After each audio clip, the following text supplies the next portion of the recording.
right. I'm going to call tonight's meeting to order. Can we have the roll call, please?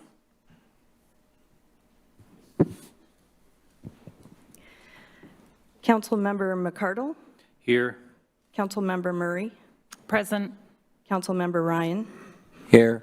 Councilmember Sonmore? Here. I have to unmute.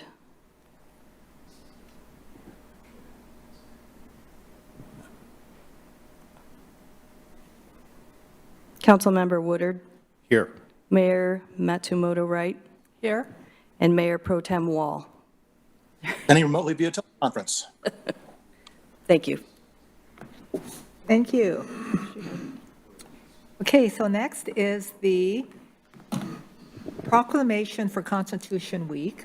And we have a proclamation that's going to be read tonight by Sally Buckingham, a Mountlake Terrace resident and the regent of the Ladies Sterling Chapter of the Daughters of the American Revolution.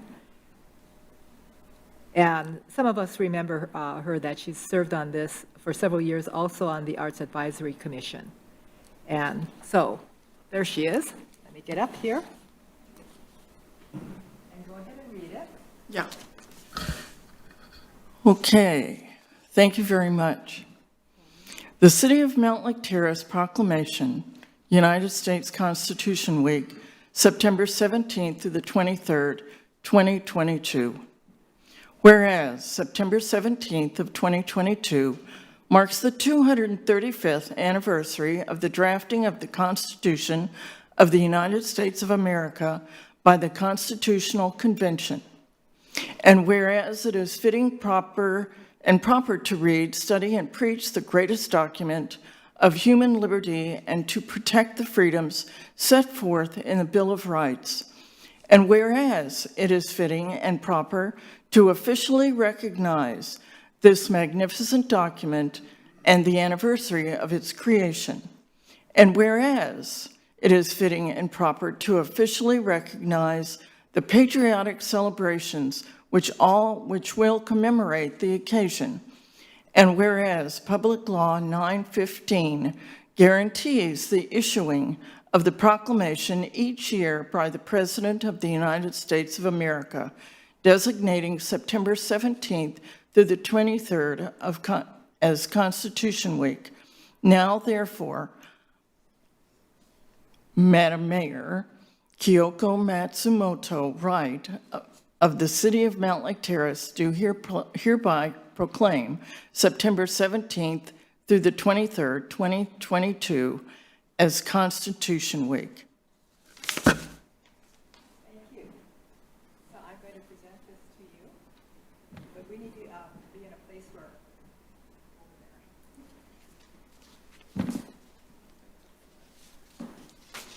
this way? You by the flag? Oh, Yeah, do you guys, where? By the Steve flag? suggested you guys go. Okay. Yeah. Sally will match.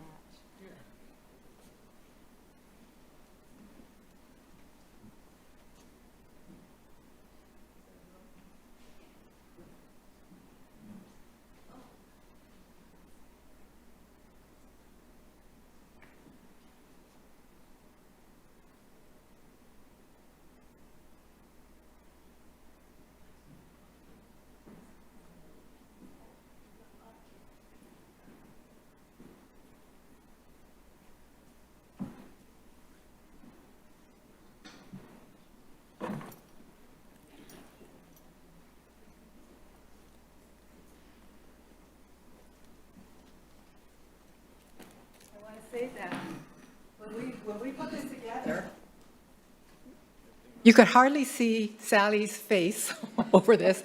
So people who are our height and lower, we probably should have a little step stool. Or so, yeah, a riser. Yes. I carry a riser. I guess I should have brought it. But anyway, I really appreciate it. This means a lot to the National Society of Daughters of the American Revolution and the Daughters of the American Colonists and the Daughters of the United States for the War of 1812. And September 9th I became a colonial dame. So I really appreciate this. This is wonderful. And it just encourages our children as we teach it in school, as we get it out in different public areas to display, that it just reminds people what this country was founded on. The people are patriots that gave their lives, their fortunes to the beginning of the United States of America. So if you find that you have a patriot, email me or call me. We'd love to have it. Thank you. All right, thank you, Sally.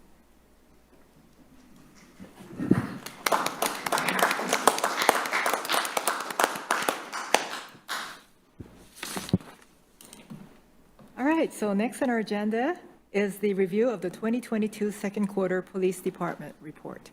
Chief? Good evening, Mayor Pro Tem and Council. Thanks for inviting us for the second quarter police report. We'll try to keep it short and entertaining at the same time. So I have to my right Commander Pat Lowe, who, by the way, is retiring in 8 months unless I can figure out a way to make sure he does not. If you have any ideas for that, email me and let me know. Next to him is Sergeant Scott King, who's helping us with some of the transition and helping us tonight with the presentation. So before we get started, just a little general information about the quarter. It does reflect a significant rise in firearm-related crimes when compared to the same quarter of 2021. Statistics show a steady increase over the years. This is a regional issue, not one unique to the city of Mountlake Terrace. But as an example, this time last year we had 3 firearms-related crimes in the second quarter of 2021. And this quarter, we've had 11 firearms-related crimes. That's a significant increase. Again, it's small numbers, but it's still a significant increase. It's felt regionally throughout the nation, and you'll find that, particularly in the city of Seattle and Everett, Snohomish County, it's a much larger increase than that. So it's a symptom of a larger problem. I think we can all probably agree on that. Most of us in the profession would attribute this unfortunate statistic to dramatic increases in narcotics trafficking and use. I'll make no secret about the fact that some of the liberalization of the narcotics laws by the legislature last year has had a very negative effect on crime in the region, and it's been an abysmal failure in my opinion. I don't think you'll find too many police chiefs that don't disagree with that position. So there was some unfortunately worded legislation that was titled Police Reform last year. I think it was well intended, but badly authored, and through the continual phone call and email and conversations between police chiefs and legislators, we've gotten most of that sorted out. So I compliment them in listening to us. I wish someone had listened before they passed some of the legislation, but that's a topic for another time. Beyond this, the department's seeing some notable increases in call for service, primarily in the areas of theft, persons suffering from emotional crisis or narcotics overdose. Goes back to my original equation here. Again, it's a regional issue, not unique to the city. Finally, the report analyzes some enforcement actions in terms of city demographics. These are some statistics you've asked for several times.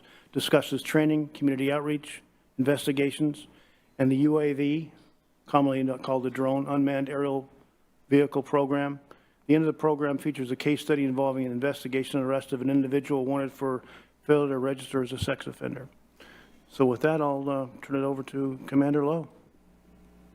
Actually, Chief, you have a little bit more to do. Okay. I keep him around to kind of correct me, so if he leaves, I don't know who's going to take over that post, maybe Sergeant King. Anyway, this is a mission statement. I just leave it in there for context. I keep it in front of you. Goals, philosophy, again, this is the Obama stuff from a few years ago. Nothing using this well-authored has come down the pike yet. We're still using it as our philosophy. Again, it's kept in front of you for context. Rickover's rules again, how we accomplish some of our missions. Again, for context, we like to author these reports as if someone's reading them for the first time.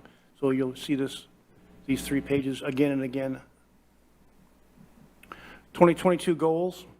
One of our goals is to provide a safe community for everyone, utilize department resources effectively.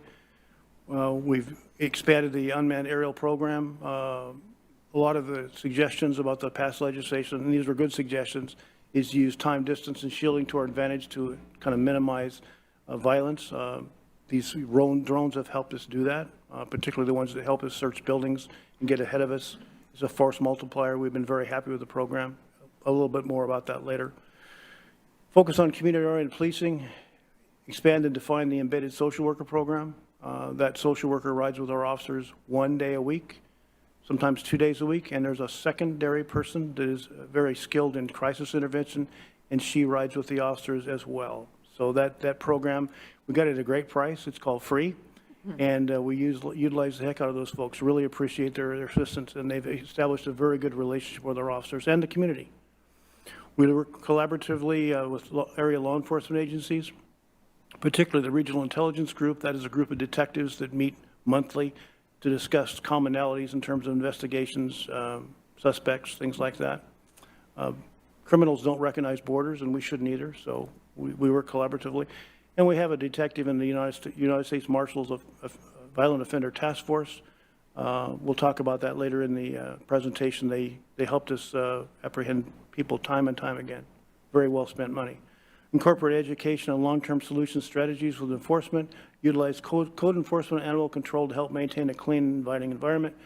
If you recall from one of the previous presentations, we recently abated a very problematic address. The neighborhood was very happy with what we did. We spent a fair amount of money and hauled off about 8 truckloads of junk and towed about a dozen vehicles. So we're making progress in that regard. It was affecting property prices and the standard of living in the neighborhood, so we're happy that's a success story. We're going to keep moving forward on that enforcement action. Recruit and retrain quality personnel, replacing retirement department members. High standards for personnel selection, opportunity and challenges for new personnel. Focus on succession planning. Next generation department leaders. We're all getting older. We're all going to retire soon. So we need to find the people to replace us. Maintain auditing systems to measure policy compliance, community expectations, spider tech, command review of critical incidents, any incident involving use of force, pursuit, any high liability situation is vetted all the way to the top, including me. It's reviewed and discussed and hot washed all the way back down to the sergeant's level. Accreditation, auditing, and compliance, Lexipol, policy compliance. We operate a comprehensive and robust in-service training program. Most of our trainers, not all of our trainers, but a good portion of our trainers are in-house. We save a lot of money and time by not having to send folks across the state or nation to get top quality training. I just send the trainers off to those train the trainer events, and we train in-house when we can. Not always possible, but it's possible in the vast majority of the situations. And we focus on finding candidates of differing backgrounds and diverse communities. I meet regularly with 2 members of the DEIC Commission. Last week, I was just happy to tell them that this last bunch of folks I hired is probably the most diverse group we've found yet, at least been successful in hiring. So again, I'm pretty happy with that.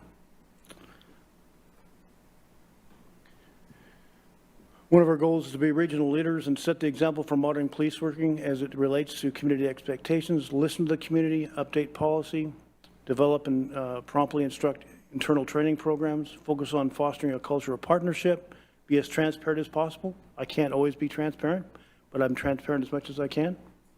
Recognize community support and trust is paramount to our success, and be proactive in incorporating improvements and efficiencies in lieu of a wait-and-see approach. Now I'm finally going to turn it over to Commander Lowe. Thank you, Chief. Good evening, everyone. So I just actually, before I was going to go on and talk about these numbers and statistics, did you have a question, sir? No, I just said hi. Oh, okay. Hello.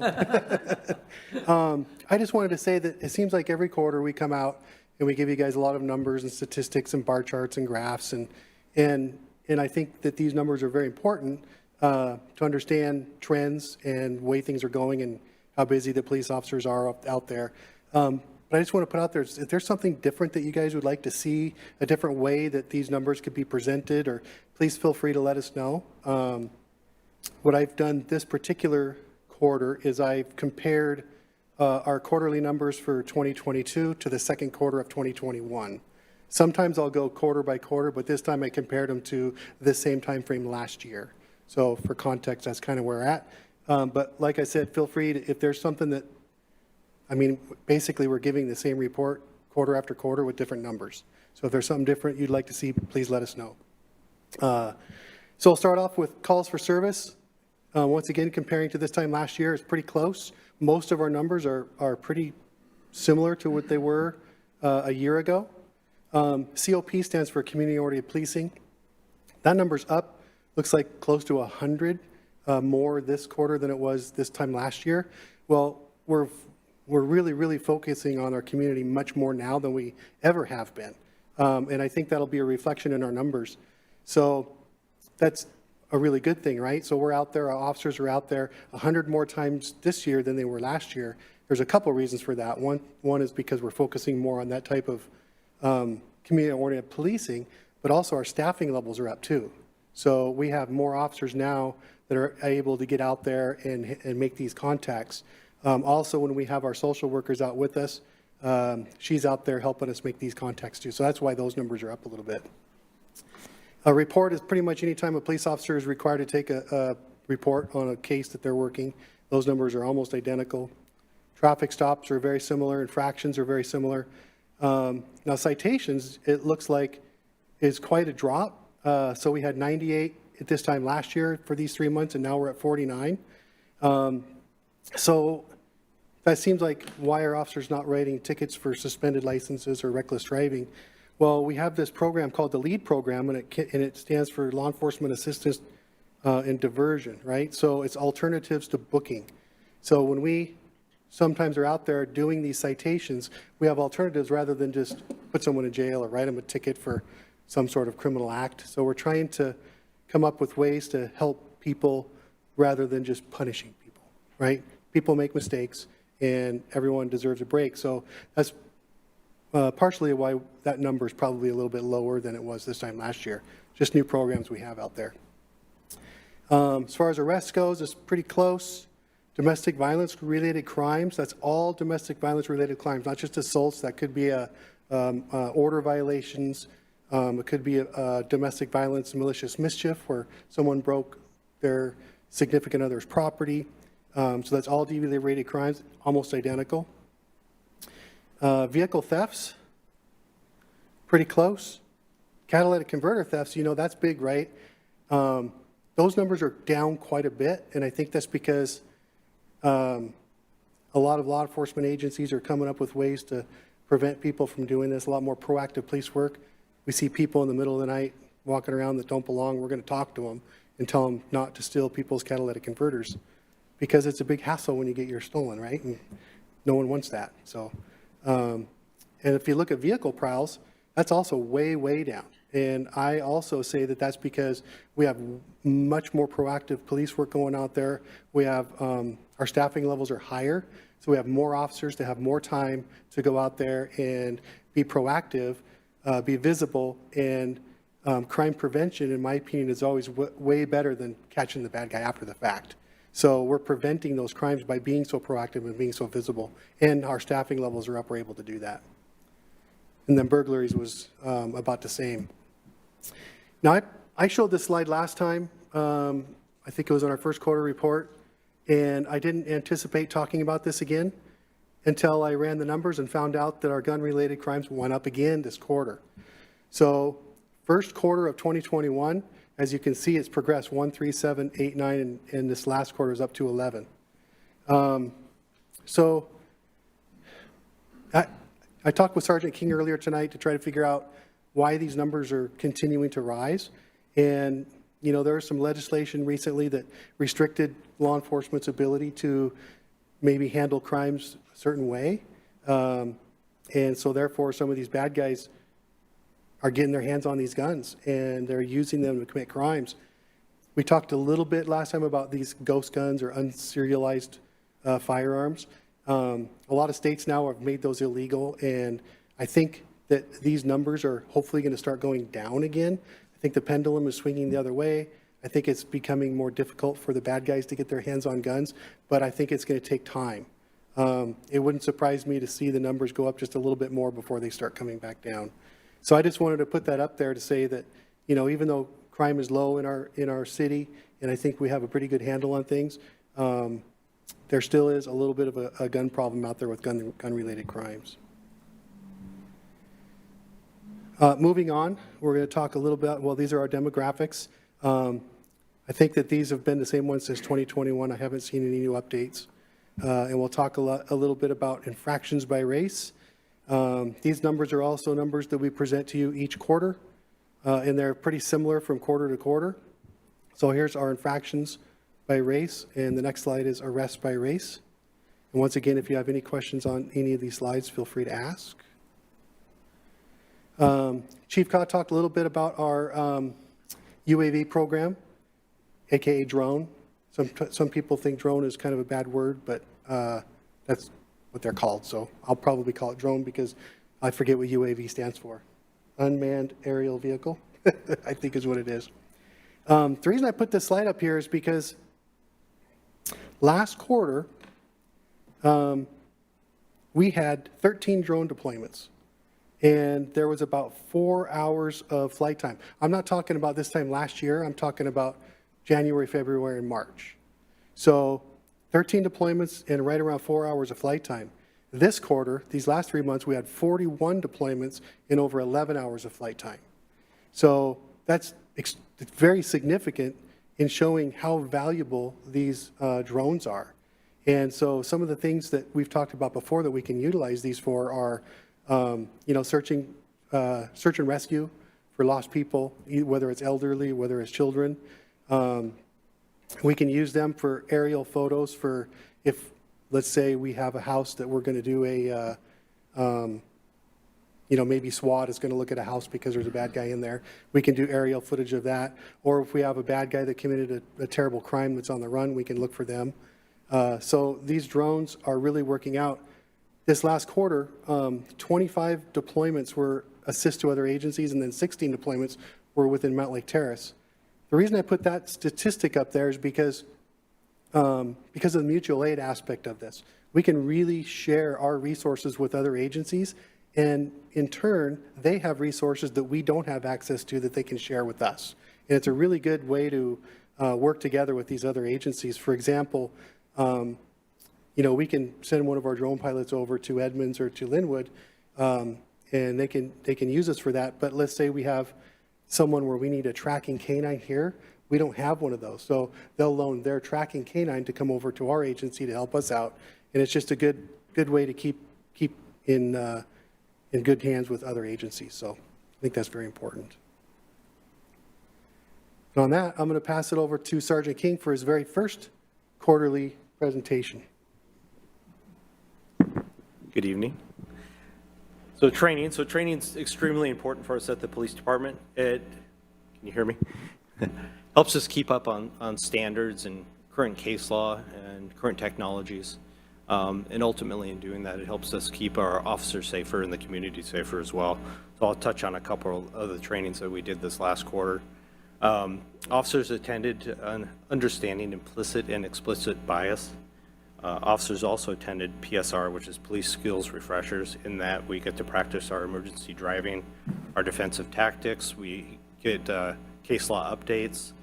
We also get updates on current trends and technologies and standards in that. And we send 2 or 3 officers every month, so we keep the rotation going. And it's a collaboration between all the departments in the county. So we have instructors from Everett and Edmonds and us, and just everybody gets together for a collaboration of this training. Works out really well. Detectives attended risk intel and risk safe training. It's a deconfliction training. So if detectives are doing an investigation and they're looking into someone, they can use the system to find out if another agency is looking into the same person. And if they are, they can collaborate on their investigation. And it also helps us prevent what we call blue on blue situations. So if another agency has somebody who's undercover in an area where we're doing an investigation, we don't end up going in and trying to arrest this other officer, which can end up really bad. So another way to keep everybody safe, but also to help collaborate investigations. So the next slide. So we did, Matt Porter put on training for all the city employees dealing with difficult customers. You can see on the slide on the left, he's showing facial expressions just to help people who are in the class help read maybe some of the facial expressions, and to be able to tell what's going on with someone. And that was accepted by all the employees, and it was well received. So it worked out really well. And community outreach highlights. Some of these pictures highlight some of the community contacts we had the last quarter. So officers out with the children there. And then also with community outreach highlights. So our embedded social worker, and we talked about a little bit earlier, she was coming out weekly and riding with a different officer every week. And this was a bit of, she had to bring each officer up to speed for the first part of the day when she was coming out, just to let everyone know what they had done the week before. And we found that maybe it would be a better idea just to partner her up with someone. So we partnered her up with Officer O'Hagan. It's actually worked out very well. They've been able to build on what they've done the week before. And during the week, we have her 1 day a week, but the rest of the week she's in Linwood. And when Officer O'Hagan's on or she's on, they can still collaborate, calling each other and saying, hey, I ran into this person out of the road. What can we do for them? And so that's worked out really well to have one person that she connects with each week when she comes out. Next. And more highlights, Officer Freuslin and K9 Harley. This is them out at a summer lunch program out in the community. And Officer Voller, who brought this young lady a bicycle, and then myself at Primaris Public Safety Fair. So code enforcement highlights. So Code Enforcement Officer Rob Jenkins retired after 17 years of service. We were fortunate enough to be able to hire in-house, and we hired Animal Control and Evidence Officer McKee to take over the Code Enforcement Officer position. And she served for 13 years as Animal Control and Code Enforcement. So we're really happy to have her in the spot. So the property of the quarter. So this is a good example of what code enforcement does. So on the left is when code enforcement showed up, you could see the weeds are real tall, there's junk in the yard, there's overgrown trees and stuff. Code enforcement was able to contact the owner of the home, and through voluntary compliance and just discussions back and forth between our code enforcement officer and the owner of the property, they were able to get the property cleaned up, and the final result is what you see on the right up there. It's even better now, all the junk vehicles are gone. And so that was a good example of what they do and just getting voluntary compliance within the community and making things work out. And animal control and evidence highlights. So animal control conducted 18 park checks where they did leash law emphasis, and during those checks they gave out 2 warnings.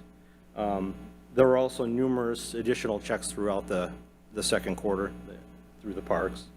As far as the evidence goes, Officer McKee also received 473 pieces of property and evidence and returned 37 pieces to the rightful owners and disposed in of an additional 503 pieces.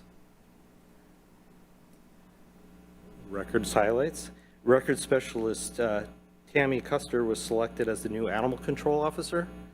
Tammy worked as a record specialist for 14 years, and she has begun training at the new position.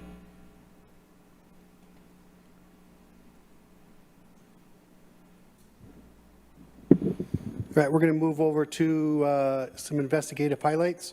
We'll do a little case study, and then we'll be done. We'll wrap it up. It's currently have 3 investigators and 3 detectives and 1 detective sergeant, which is a full crew for them. They're currently working. There's actually more now. A bunch of cases were assigned after I wrote this PowerPoint, so I think it's about 50 open cases between 3 of them. So imagine having 50 open, active investigations among 3 detectives. They keep pretty busy. And so when you think about what an investigation looks like, the crime may start in Mountlake Terrace, but often it takes them all over the place, Marysville or Olympia or Kent. So between the 3 of them, I really don't like them to go off on a case by themselves, so at least 2 at a time are going to be gone, traveling places to investigate crimes. They spent a good portion of the day today and yesterday down in Kent looking for a runaway. It's not a crime, but when we have juveniles who have run away that we can't find quickly. We take that very seriously, so we've been spending a lot of time trying to find this young lady. There's a couple cases here that I'll let you guys read. I'm not going to read through them, but there's some examples of some of the highlights of their cases that they've worked. This one is one where a search warrant was written on a vehicle after we did a welfare check on a vehicle where someone was slouched over in the car. I think you remember a previous, what we call slumper, or someone who was passed out in a car turned into that situation at the Studio 6 Motel. So we take these ones very, very seriously as well. And on that note, I was going to move on to the case study. So this one is a subject who failed to register as a sex offender. We'll talk a little bit about our registered sex offenders. We currently have 56 registered sex offenders in Mountlake Terrace. And so we do registered sex offender checks very regularly, every 60, 90, or 120 days, depending on their level. There's 3 levels of sex offenders, one being more serious, obviously, than the rest. We also work collaboratively with the Snohomish County Sheriff's Department with their sex offender unit, and they also keep track of some of the higher level sex offenders, even though they're in our city. So by law, the registered sex offenders are required to notify of a change of address within 3 business days. So if they move in or out of a location, they have 3 business days to register, and they could usually do that within whatever county that they're supposed to be registered in. So the next few slides are just going to outline what happens when someone fails to register, at least here in Mountlake Terrace. So this gentleman here was convicted of rape of a child in the 3rd degree back in 2004. He has quite a criminal history, and he has several previous failed to registers on his record. He's supposed to be registered near the 5300 block of 244th here in Mountlake Terrace.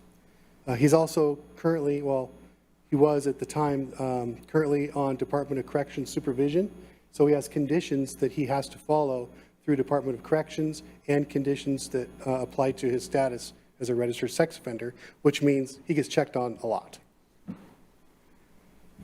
So the Department of Corrections actually notified the Mountlake Terrace Police Department that this gentleman was no longer living where he was supposed to be living, based on them trying to contact him to check on the conditions of his probation. So what happened was they kept checking on him to see if he was there, and eventually one of the roommates says, all right, so he doesn't live here anymore. So his roommate confirmed that, and so they called us to let us know, hey, you have a guy who's supposed to be living in your town who's not. So Detective Zuniga is our registered sex offender detective, so he basically keeps track of where all our offenders are, where they live, coordinates having them checked on by our officers, and coordinates with Snohomish County to make sure everything is up to date. So since we found out this person was missing, here's where Detective Zuniga shines, because he's a young man who knows a lot about technology that some of us older folks maybe aren't as good at. And we've talked about at these council presentations many times something called, well, we've talked about Spider Tech, and we've talked about the cell phone technology. We've talked about all this. Cellhawk, I think, is what the program software that he uses. So he was able to apply for a search warrant, basically searching for data on a cell phone. And we knew the sex offender cell phone number. And so what we can do, if the warrant is approved, we can do a real-time, what they call a ping, on his cell phone. And it'll give us real-time data on where this cell phone is at any given time. So this particular warrant was approved, and we started viewing where this person's cell phone was at real time. So we learned that he was somewhere in the Northgate area. So we also were able to do historical data where his phone used to be at. So it can go back a few months. So what we learned was that this registered sex offender who was supposed to be staying in Mountlake Terrace has never been in Mountlake Terrace over the past several weeks. So we knew he wasn't living where he was supposed to be living based on the historical data on the pings, and we knew exactly where he was and the exact time that he was there also.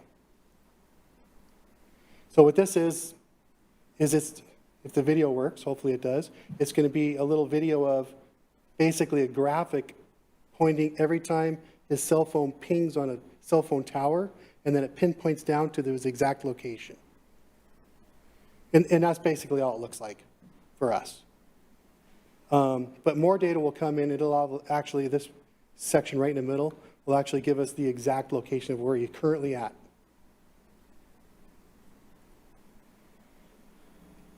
So based on this historical data, the real-time pings from the cell phone, we're able to determine that he is at his girlfriend's house because the DOC officer knew who his girlfriend was and her address. So we were able to determine that he was currently at his girlfriend's house in Seattle or the Northgate area. So this is another little graphic that just kind of, it didn't really help us with the investigation, but it looks cool. So it's going to fly from where he's supposed to be, and it's going to zoom right in to the house he's staying at and the car that he's sitting in. If it catches up to it here, where that little thumbnail is. It clicked off it pretty quick, but he was sitting in the car typing on his phone when we did that particular flyby. So with that information, we were able to get a hold of the Violent Offenders Task Force. So we've talked about this before. The Marshal Service has the Violent Offenders Task Force. Their primary mission is to catch unregistered sex offenders. That's their number one mission. It's the reason they put this group together. Now, they also help us arrest a lot of violent criminals that are not sex offenders, but this is their primary mission. So we are very fortunate to have Detective David Wynn as part of this task force.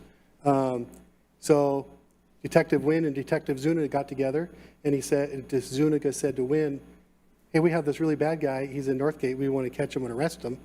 And Wynn said, let me put my team together. So they all went out there and found the guy sitting in his car, and they waited for him to get in a safe position where they could put him under arrest. And they arrested him right then and there and booked him into jail for multiple crimes, including failed to register. He didn't resist, and it was a safe arrest.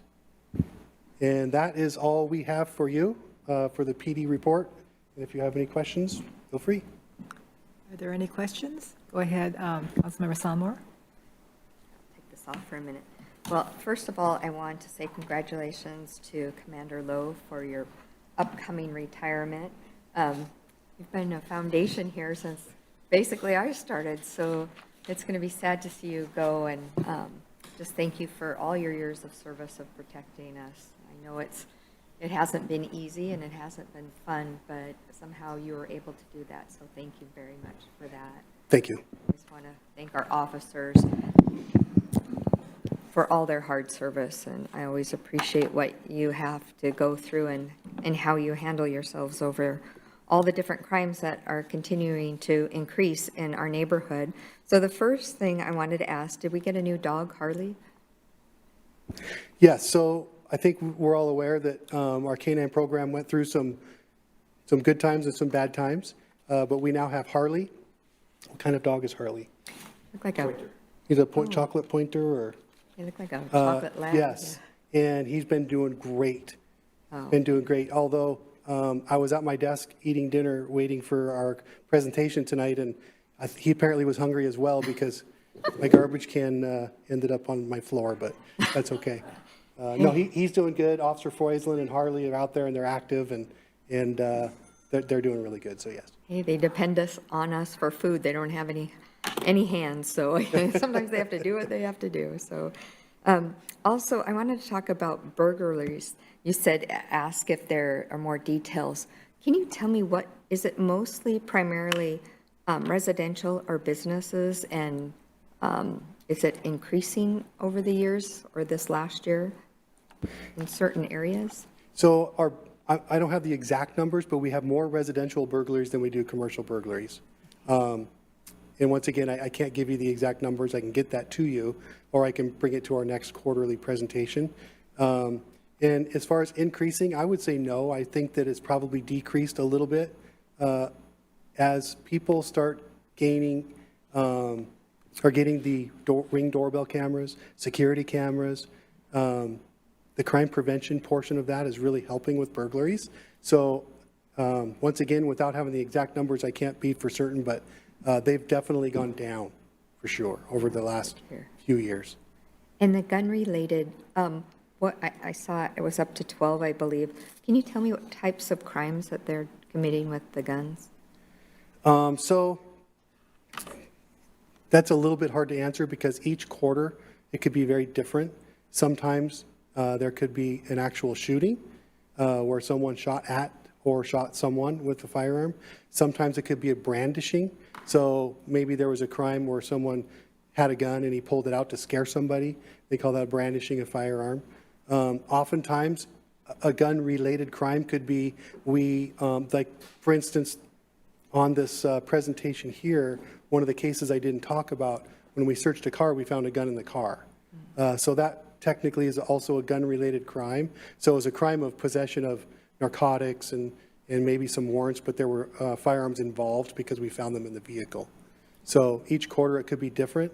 The number for this last quarter was 11, and the reason I put that in there is just because they just keep going up, and I don't know, 100% sure why, but the crimes are random generally, yeah. Can I ask, is it mostly in a certain age group? Is it mostly men, younger, older, or is that all over the board as well? I don't think I could answer that without having to look up the data. I could get that I information. think we get some of it through our, police reports, so I'm not asking for you to go out of your way to get more information, but, maybe next time. Sometimes it's nice for us to have some of those details.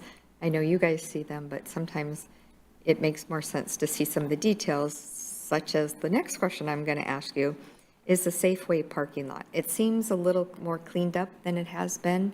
People park along that back wall, and I've seen people slumped over. I've seen people getting resuscitated. I've seen them, the officers there trying to wake people up.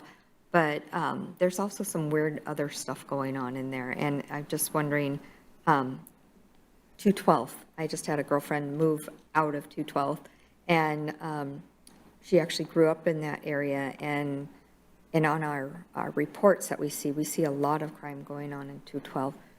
Where is that stemming from? So I guess the best way I can answer that is there's a very large apartment complex that's actually not in Mountlake Terrace. It's, I think, to the east and north of the Safeway parking lot. And unfortunately, a lot of, when you put apartment complexes in it, it's a lot of people that live in those. And that whole area has a lot of apartment complexes just throughout. So just more people is going to generate more crime, which is unfortunate. The Safeway parking lot is a little bit problematic because there are areas, and I haven't been there at nighttime for a while, but there are areas it's kind of dark. I don't know if it's still that way or not, but when it's dark out and there's a lot more people, then it brings in more criminals or criminal activity or drug activity. So Commander Haynes, who's the patrol commander, has regular communication with his sergeants and asks them to do extra patrols in that area. And so the reason you might be seeing more officers doing, helping people if they're using narcotics or maybe they're drinking, they shouldn't be driving, is because they're being directed to get out there more often and check the parking lots to make sure that there's no criminal activity or people that don't need help. And I see children playing in the parking lot, and I get very worried about them. They're throwing the ball back and forth between the cars. I've seen a woman go car to car asking people for money, and sometimes you can't see her. And, there's all sorts of different things that are going on in there. Is Safeway doing anything to help us regulate that parking lot? Because I know they're not, people who shop there are supposed to park there. But I'm seeing a lot of parking, and it was one of the people that work at Safeway had told me that, there used to be cars up on blocks, and I've seen that's not there as much, and I try and not park in that area, so I park on the other side, and I don't shop there at night anymore, so. So it's kind of the broken window theory. If you have broke down cars in a parking lot, then it's going to attract undesirable people. I do know that our officers talk with the Safeway management pretty regularly about maybe having better lighting and keeping their parking lots cleaner to prevent criminal activity. As far as whether there's kids playing, I don't know that our officers talk too much about the management with something like that. Right. But I was just wondering, maybe the apartment, they're little kids. Yeah. Or I'll see them playing throughout the store, and they're adorable, don't get me wrong, but I just worry for them if they're not, looked after. I don't know. I see them coming into the store by themselves, and they're like this big, and so Yeah. I wonder, if, I just wonder about them, that their safety is looking after. I was there at Safeway when the pharmacy, right after the pharmacy got robbed, and talked to the pharmacist. That was a few years ago, and I saw how petrified she was. And she said, if anybody comes in to get their prescription, they can't be wearing a hoodie, because she's now petrified of that, and I just felt horrible for her. But I'm going to move along, and I'm going to ask one more question here is, you talked about a little bit more detail, and you talked about the crash and the hotel. And is there anything that we can do to change or suggest different payment methods to help curtail some of the crime that goes on there? Because the way I see it is that area is costing our city quite a bit of money and quite a bit of time, and putting our officers in danger, such as the one where I believe you saw the man slumped over and he destroyed, I believe, two of our vehicles. Do we have a cost estimate of what that encounter cost the city?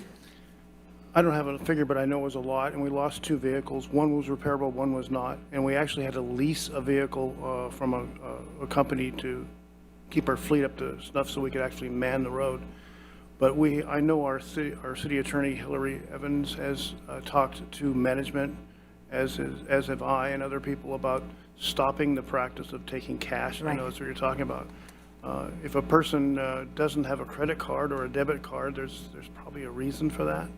And that reason may be that they are just not the type of people that people forward credit or cash to. So taking cash payment is problematic and always has been. That's a policy at Motel 6. Hillary, I know, had a very pointed conversation and said, this has been a problem over the years, and we would look at some abatement action if necessary. I think that was kind of a magic word. It got people moving in the right direction. So I know there's ongoing talks about that, but you're right, this has been a problem for years, and we've identified the problem, but they just don't seem to be willing or able to fix it. So that's continued to be a problem. Not only did that night result in a complete destruction of 2 cars, but it was just dangerous. We showed you that video, and it's just amazing that somebody didn't get hurt or killed, including the suspect.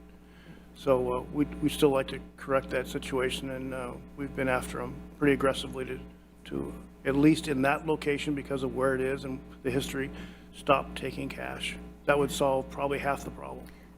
Next, I would really like to see their business license pulled if they're not doing anything. I think we should look into that, and I'm sure you already have. I saw, and so, but when you said about that video, that is ingrained in my head. If one of the officers there had moved a foot either way, and when you're driving that fast, you lose control of your vehicle, and you don't know where it will spin. And it's almost, and I appreciate their business, but enough is enough. I've seen our officers in too much danger down there, and I just don't think it's acceptable.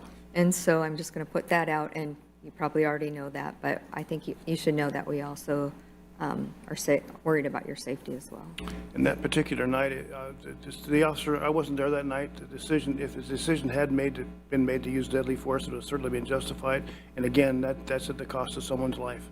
But the reason that wasn't really decided upon is because there's so many people around and we just didn't think it was safe.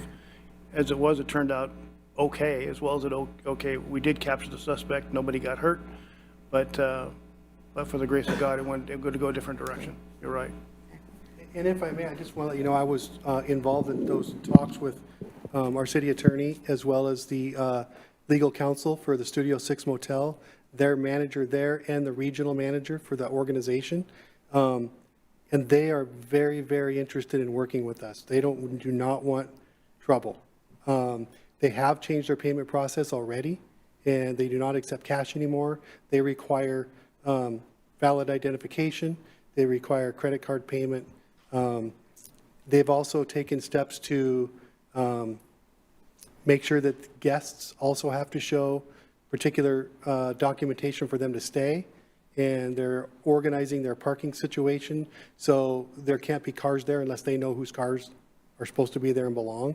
So I'm not making excuses for the Studio 6 motel at all, but I am saying that they are very proactive on trying to work with us.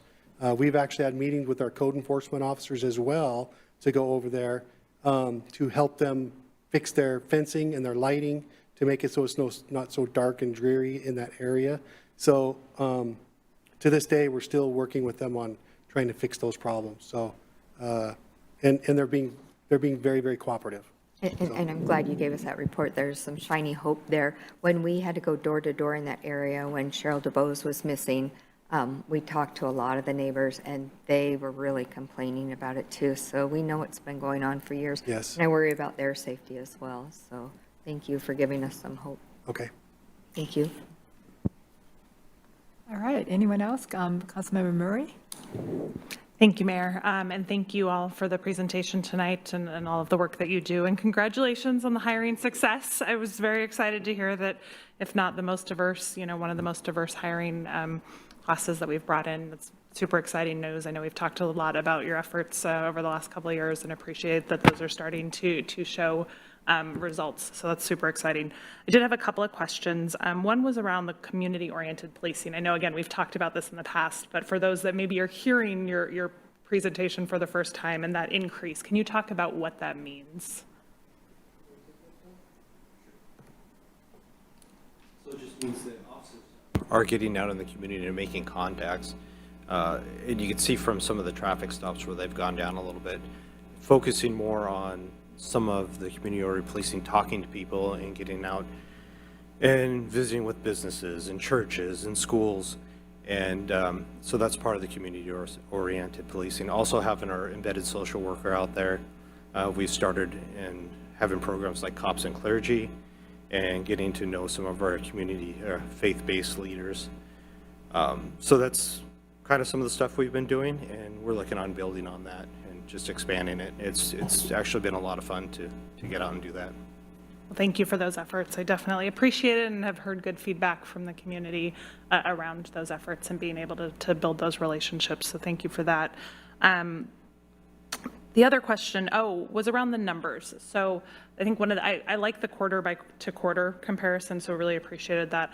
One of my questions, and maybe generally to you, and then when we see you next, is I know these last couple of years have been unusual years for us where we've seen, some crimes spike and some crimes diminish as we have lived through a pandemic. And I guess I'm just curious how some of those crimes that we're looking at now compare to maybe like pre-COVID, so like 2019 numbers versus now. I'm curious particularly where it's increasing, if that is just an increase from maybe decreased numbers for a year or two, or if that really is an increase over kind of our more normal numbers over time.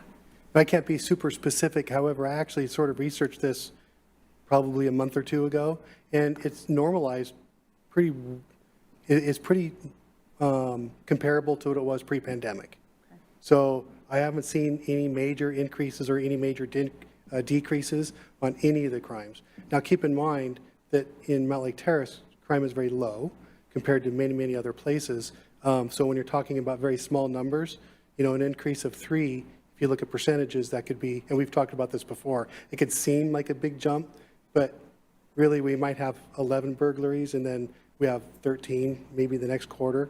So that's just 2 more burglaries.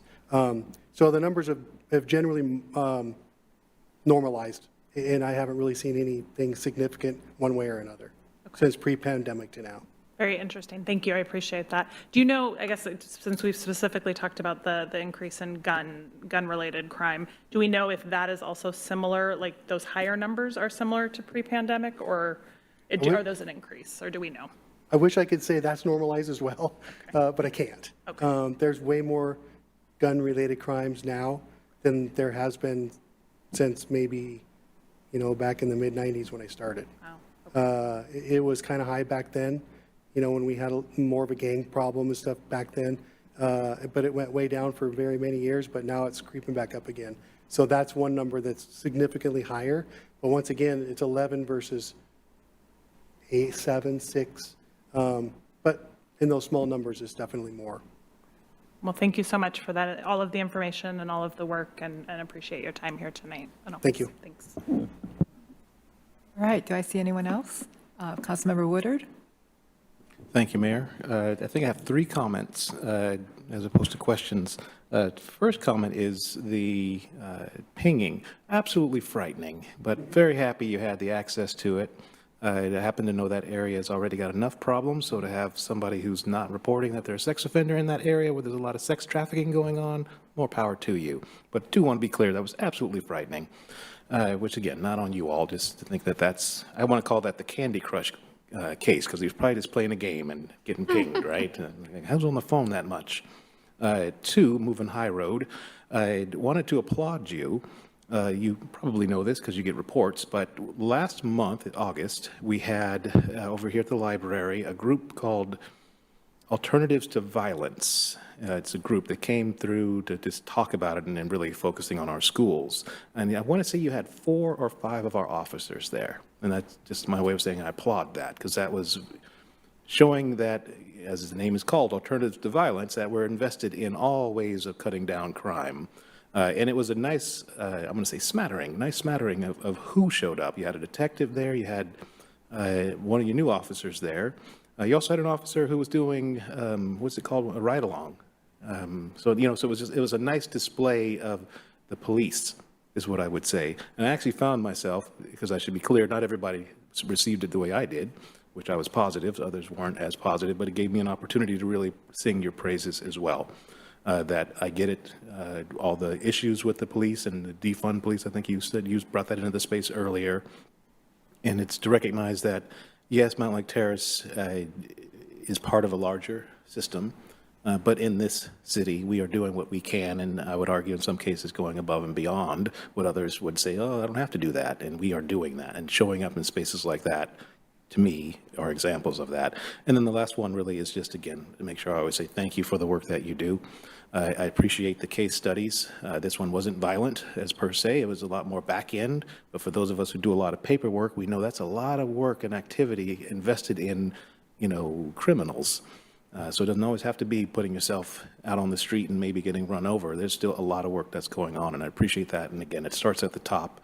So just want to applaud you as well. And if we can figure out a way for you not to retire, we'll think that through.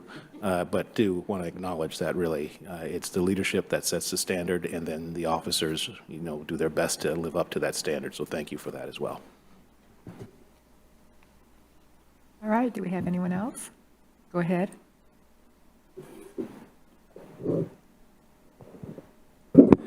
Anyway, thank you for your service. I feel safe in Mountlake Terrace, and my neighbors feel safe, although some of the older people, including myself, because of national news and things happening, they kind of feel a little worried. But nothing's happened in my neighborhood, and we just had unfortunately, the usual burglaries and car prowls and the things like that. I've also noticed I've noticed less homeless people around. There's a few, but it seems like you're giving them the resources to where to go. And I know that being Everett, I'm not so sure about Linwood, but I know Everett is, because they're doing a lot with Everett Gospel Mission and the pallet homes and that. So kudos for that. So I just want to let you know that you're doing a great job, and the people I talk to in my neighborhood feel safe. So thank you. Thank you. I don't see anyone else. I had one question. I wanted that photograph of your officer giving a tricycle, and you said that they gave that tricycle. So where did they get the tricycle to give it the? Okay, but he went through the trouble of finding one for her. I wanted to just point that out because you guys do go over and beyond sometimes. So thank you. All of the things that all of the officers have done just like that, because there's so many more, but we'd be here all night. Well, that will be a Because nice they're out one. there and they're doing those things over and over and over again. Oftentimes, officers don't want recognition. They don't want their photo taken. So a lot of these things are happening just because it's the right thing to do. And they're out there doing that, and sometimes their supervisors may not even know it. So there's a lot more of that going on. We were fortunate enough to get a picture of that particular one, so that was good. Well, that would, if we had a whole evening dedicated to this, it will probably change some people's minds out there. So something to think about. Thank you. All right, so we're going to move on. Next on the agenda is the discussion of the city participation in the $518 million opioid settlement. Well, I guess I should turn this on. Good evening again, Mayor Pro Tem and Council. A little change of pace here. We just learned about this last week. I guess I had some knowledge of it, but I wasn't following it very closely. But we got some email letting us know there was a pretty tight time frame to make a decision. If you're familiar with the process, some months ago, our Attorney General Bob Ferguson sued some of the big pharma folks, as did some other governors and some other AGs throughout the country. Rather than go to court, he received a settlement in the amount of up to $518 million. The issue here is that if we want to join what is essentially a class action suit, we have to sign on before the 23rd. So we have not, as a city or as a county, filed suit separately. That would be the other alternative, and I don't think at this late date we're interested in doing that, since Mr. Ferguson has already done the work for us. But essentially, this settlement is against some of the entities that manufactured, distributed, or dispensed prescription opioids, and we all are aware, I think, of some of the trauma that these things have caused, some of the addictive behavior, some of the just heartbreak stories. We could go on all evening about that. But the $518 million settlement is the top end. That's the ceiling. I don't quite know what the floor is, but $261 million of that is to be distributed to the various counties and cities throughout the state to directly address the opioid problem. And by describing it as opioid problem, I mean addiction, homelessness, crime associated with either one of those entities. I think we can all tell some anecdotal stories about things we know or have heard about that's related to the addiction.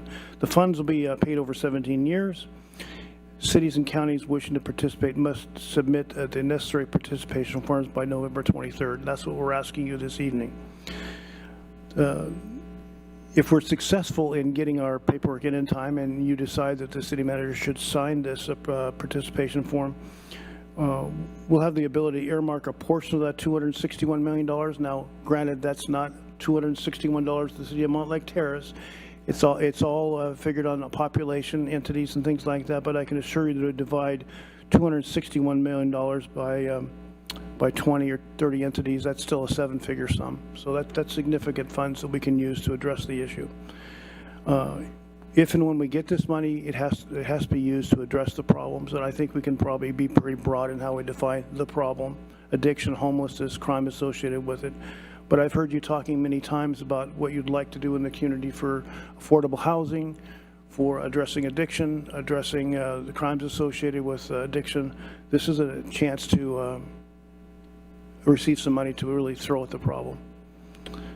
So unless you have any questions about it, I think my memo pretty much outlines the parameters here. It is my recommendation that the council authorize the city manager to sign the memorandum of understanding necessary for the city to participate in the opioid settlement. This can be accomplished as a part of the consent agenda on the September 19th regular council meeting. Essentially what I'm saying here is I can't give you a good reason why we should not do this. And I'll leave it to you if you have some questions. All right, well, I'll go with Councilmember Ricardo and then Sonmore. I think it's a great idea that the city get on board with this MOU, memorandum of understanding. My question is, in the memorandum itself, the regional agreements, that there's the 9 decision-making entities that were set up, and we would be part of the North Sound region. How would we get a voice on that? Or do you see would we have a voice on that at all? That decision-making body, as far as if the money's allocated, per population, and, do we get a voice on how that might be used or applied, or are these 9 predefined regions, do they just get a lump sum and then that region itself decides how to use the money as a whole, or how does that kind of work out?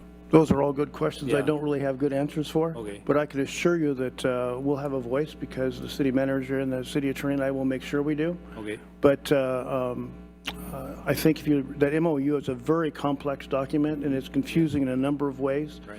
as things like that always are. That's why we have lawyers to tell us what it means, and I'll work hard to make sure we have a voice. But your questions are well-founded. Yeah, because I mean, just looking at it, I would like us to be able to have the opportunity to look within our city boundaries first. What kind of things are we dealing with, and have we already tried to do, and more supplies or programs we would want to set up, and then look at it more regionally, how we can partner with the rest of Snohomish County, so. Take care of your own house first before you clean somebody else's. I agree with that. That would be my thinking, and as long as we can have a voice and have that chance and opportunity, then I'm on board. So, thank you. Right. My opinion is this is a no-brainer, but moreover than that, it's a darn shame because this is just a kick in the bucket. They destroy families. We have people that would never, ever recover that are walking around, sitting on our street corners, not knowing where the hell they are, just because the pharmacies actually lied to the doctors and said this was not an addictive drug. These are addictive drugs that some people can never, ever recuperate from. Oh, you have to turn it on. Hear me? Sorry. But it's a start, $5 million. If you gave $1 million to each person to recover, maybe we could have, so many people recover, but that won't happen that way. So I'm with Doug on having some say in it. Pierce County already approved $14 million in their settlement, and with the possibility of another $9 million coming in. I'll just echo off what you were saying. Councilman McCardle is, even if we don't have a say, it's a drop in the bucket for helping at least somebody somewhere. These people were somebody's children, fathers, mothers, doctors, wives, attorneys, whoever, that will never recover because of the pharmacies. So I always have to say that it sounds nice that we're getting all this money, but it's a slap in the face. This is not enough money to even help our state with this. So shame on those pharmacies. There's wonderful books out there that will make your hair stand straight up of what they've done to our country. But it would be nice to have a voice on here, but I'm really interested in seeing what they can do and what they can do for our community of Mountlake Terrace. So thank you all.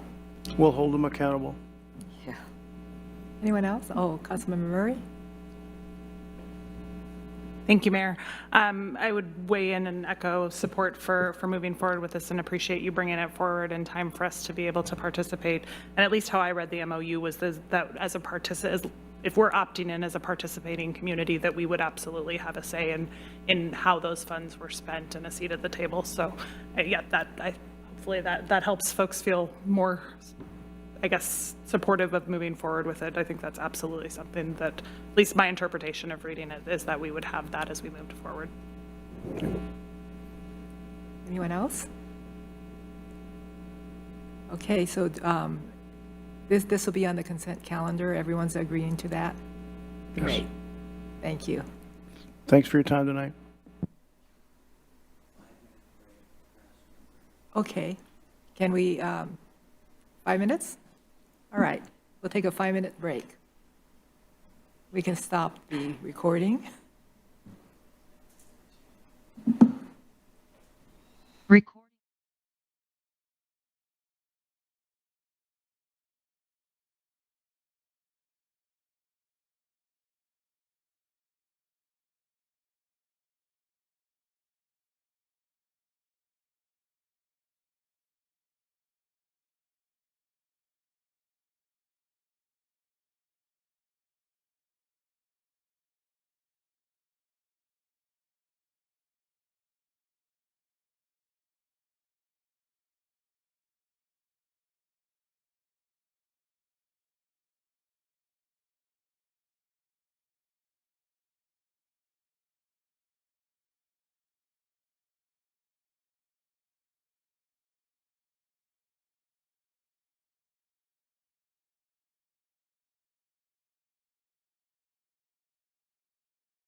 And our next on our agenda is the review of the 6-year Transportation Improvement Program.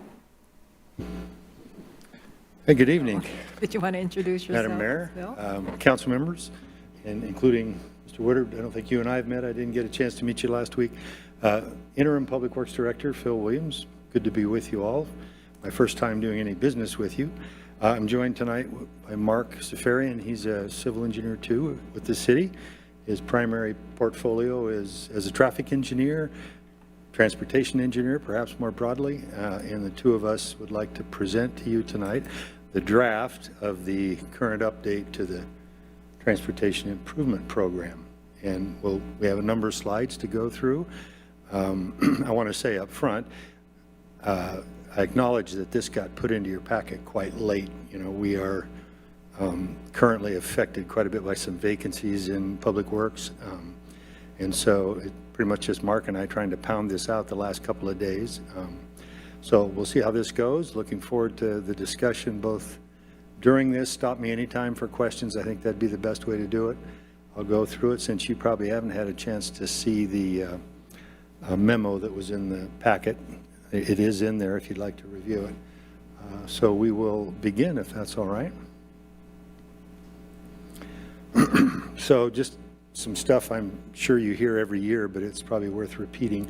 The city's 6-year transportation improvement program, and it does program funding for a full 6 years, is updated each year as required by state law.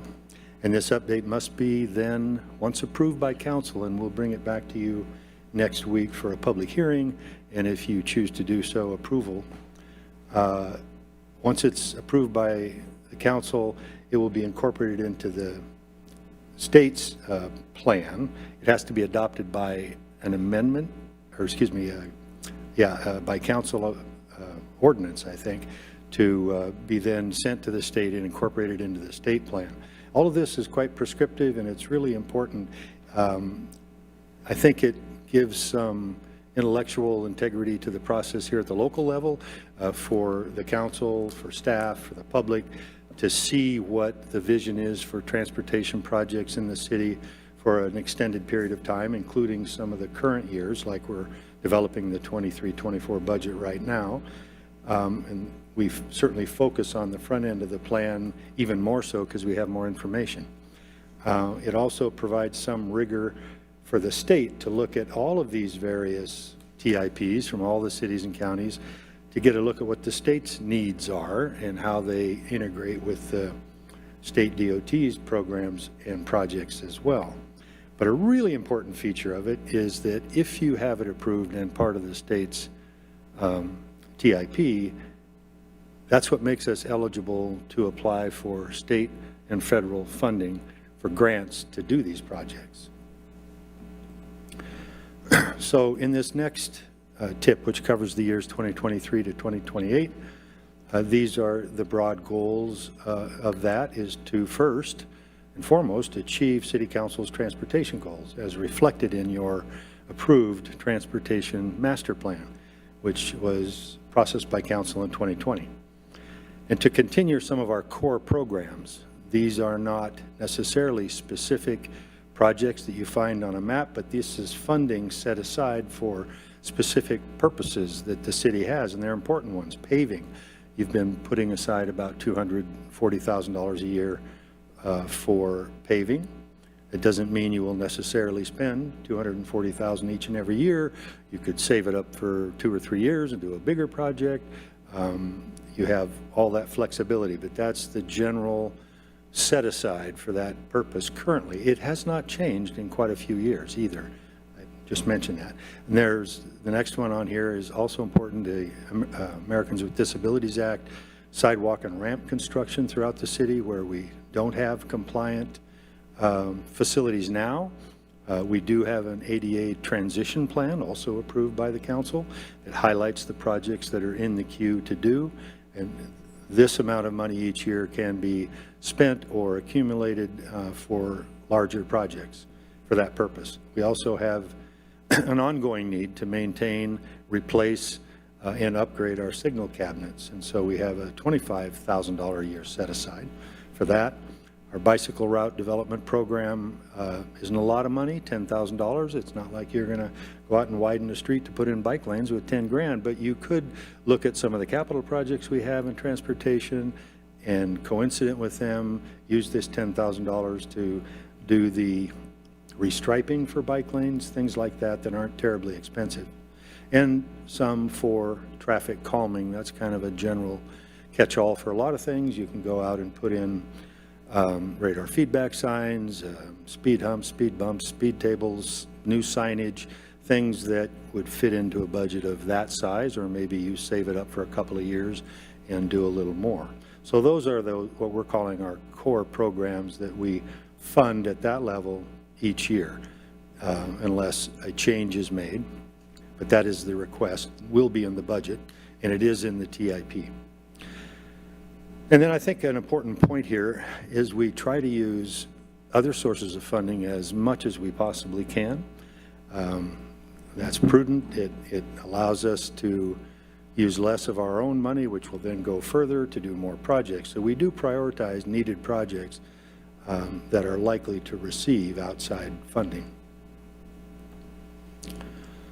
Here's some of our other sources of funding for the Transportation Capital Program. The Transportation Benefit District that you have formed and do operate and collect a $20 local license fee on generates about $325,000 a year, and all of that has been going to the Street Capital Program. State gas tax revenues, and these are numbers that I tried to dig out of your budgets. I'm new, I may have made some errors, but I think that's about right. You probably generate somewhere around $520,000 a year in state gas tax, and about $110,000 of that is programmed to go into this street construction fund for these transportation capital projects. The rest of it, $376,000 or so, would go to the street operating fund to help them maintain all those facilities. Transportation impact fees, of course, on new development or the resale of real property in the city of Mountlake Terrace, we collect the real estate excise tax. The Transportation Capital Program has been taking in about $385,000, excuse me, that's REIT. Impact fees are about $70,000, have averaged the last 5 years, but they go way up and way down real quickly from year to year. I think 1 year in the last 5 you had $360,000 in transportation impact fees. So it can jump around. It's all based on the intensity of new development and how quickly properties are changing hands. And then real estate excise tax, the TIP itself, the Transportation Capital Program, receives about $385,000 of your total REIT revenue that goes towards transportation. And there's a little bit of interest earnings on the fund balances there. Those are the main ongoing sources of funding. That adds up to, close to $900,000 a year. And then that can be used to match grants that are much larger than that number. We're going to talk about quite a number of projects on the list tonight where these monies are used to provide the local share. This is just a look, this spreadsheet's actually much larger. It's actually sort of visible on the screens, I guess. I tried to cut it into pieces so that we could look at part of it at a time.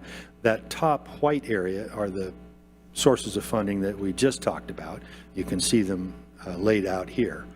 What I want to cover is the bottom part. There's a number of entries there for revenues that are attached to the Phase 2 of Main Street project. That's kind of the 800-pound gorilla right now in the Transportation Capital Program, and it has some issues that we need to at least introduce tonight. We won't solve those problems, but we can talk about them briefly. The revenues that we are putting into the TIP are shown there.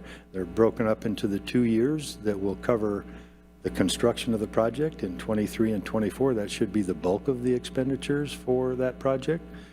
We have been anticipating starting in 2023, but there are some hurdles to getting that done.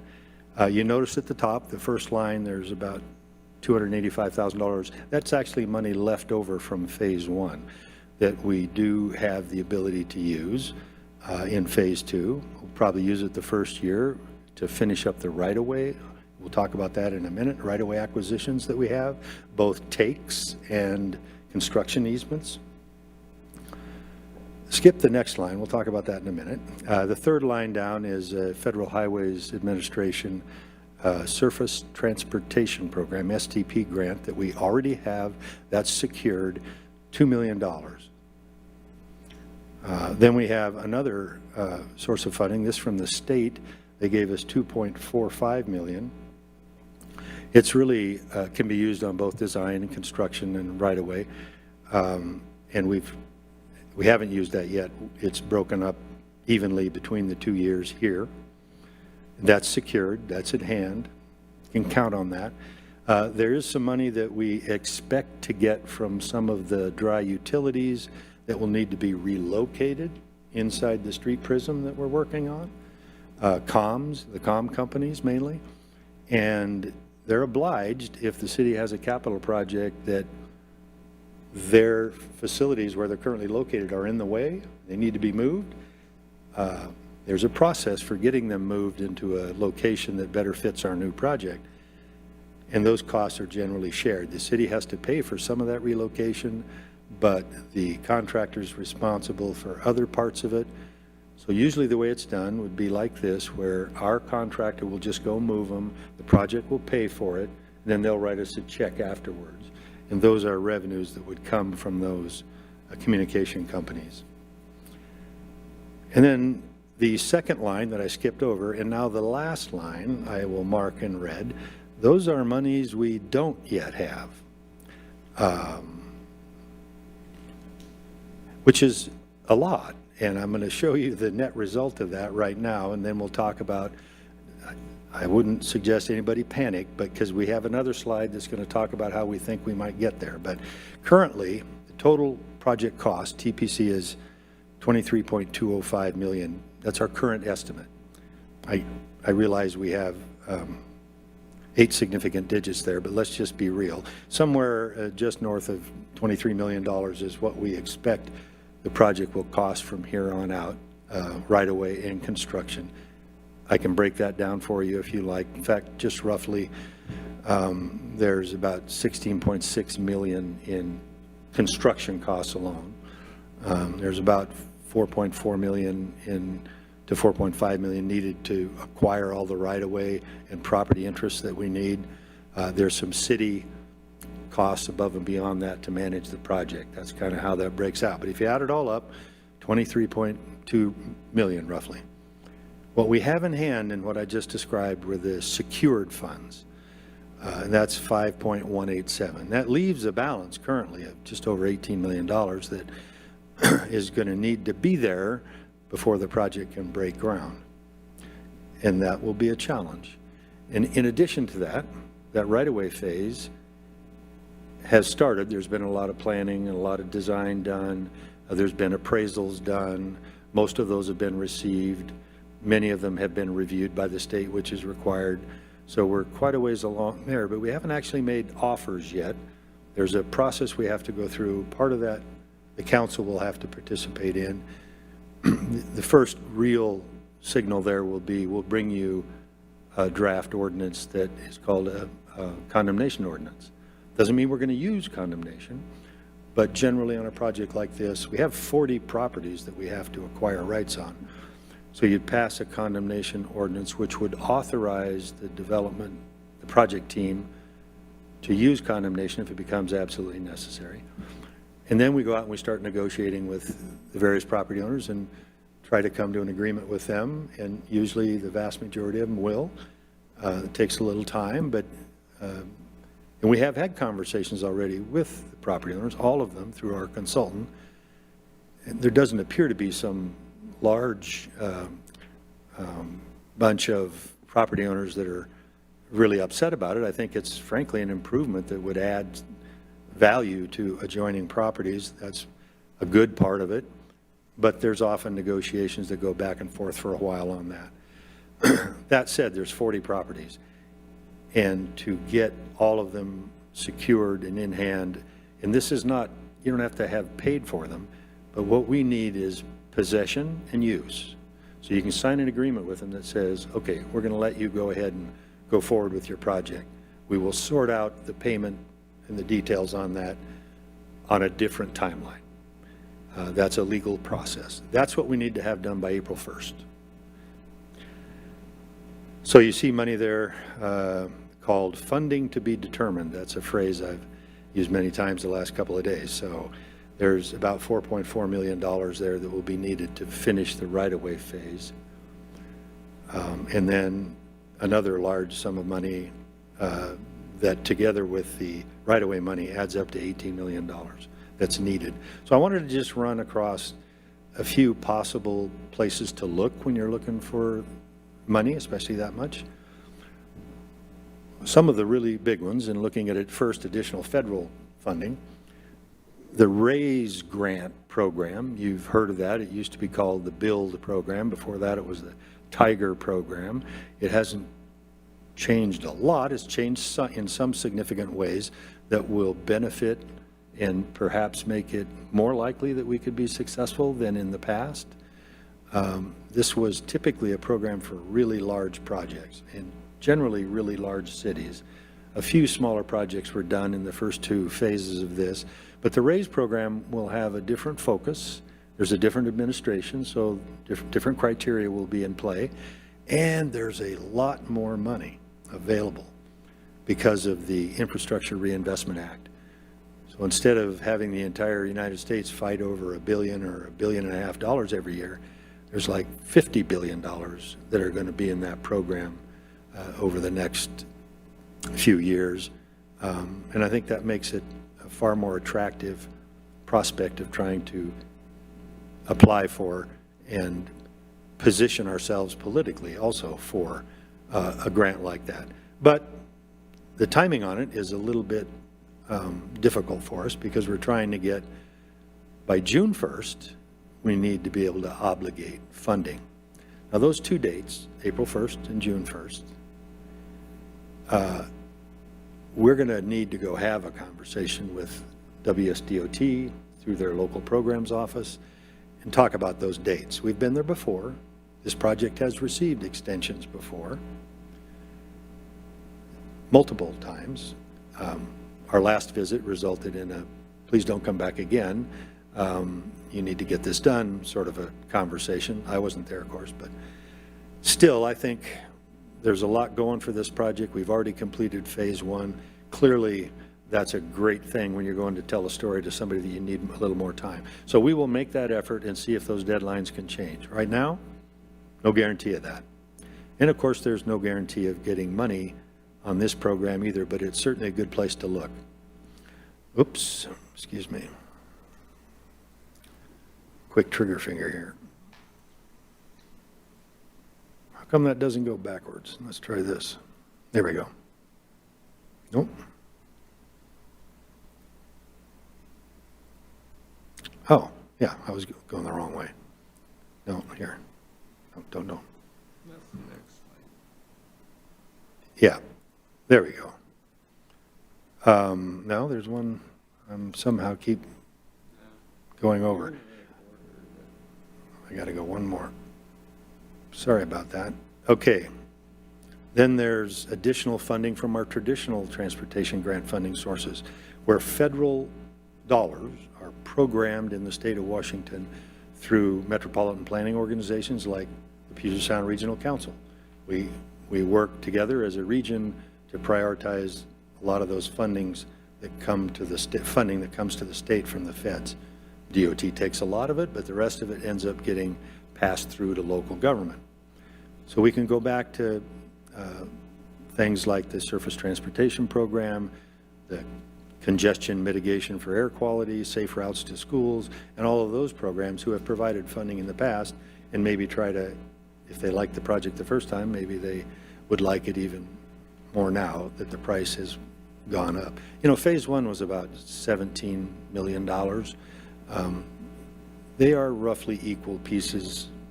There would be some differences, but I think the difference between the numbers you saw in phase one, several years have gone by, lots and lots of inflation. especially in the construction industry, and that probably accounts for most of it. But we could go back to the state and our regional funders. There are now, again, earmarks available at the federal level. If you remember, for years, earmarks were kind of almost a swear word. That people thought they were just very political, and they canceled them for probably a decade. And there is some of that coming back, and so our senators and legislators do have some walking around money that they can find the really good projects in their districts and help. So we'll go and talk to them about that. TIFIA, and for the life of me, I can't remember the entire acronym, but it is a loan program at the federal level, and it is an immensely complicated application and quite expensive to put one together. But you can get a significant amount of money, although it is a loan, does have to be paid back. It's fairly attractive interest rates. I would put that, as I did here, at the bottom of that federal funding list, but it is a possibility. Additional state and local funding. Okay, so TIB, a Transportation Improvement Board at the state level, they dish out money. We've already applied. We applied a while back for $5 million. We were just notified last week that we will hear the outcome of that on December 2nd. Whether we get the entire $5 million or some portion of that, we should know by then. The Public Works Trust Fund loans. That was a program that was kind of on life support there for about 5 years, and they're now starting to make loans again. Incredibly attractive interest rates, as you can see there. And you can get significant sums of money. There are quite a few $5 and $10 million grants available, or excuse me, loans available. And then these are always tough to talk about, but we should at least list them. Local funding possibilities. Your Transportation Benefit District currently produces, as we said earlier, about $3.25 a year with a $20 local license fee, and I think you're probably aware that an additional $20 is authorized on a councilmanically approved basis by the state law. Transportation impact fees, which are now $4,527 per new PM peak hour trip that is generated by development. You could certainly review those to see if they're where they need to be now.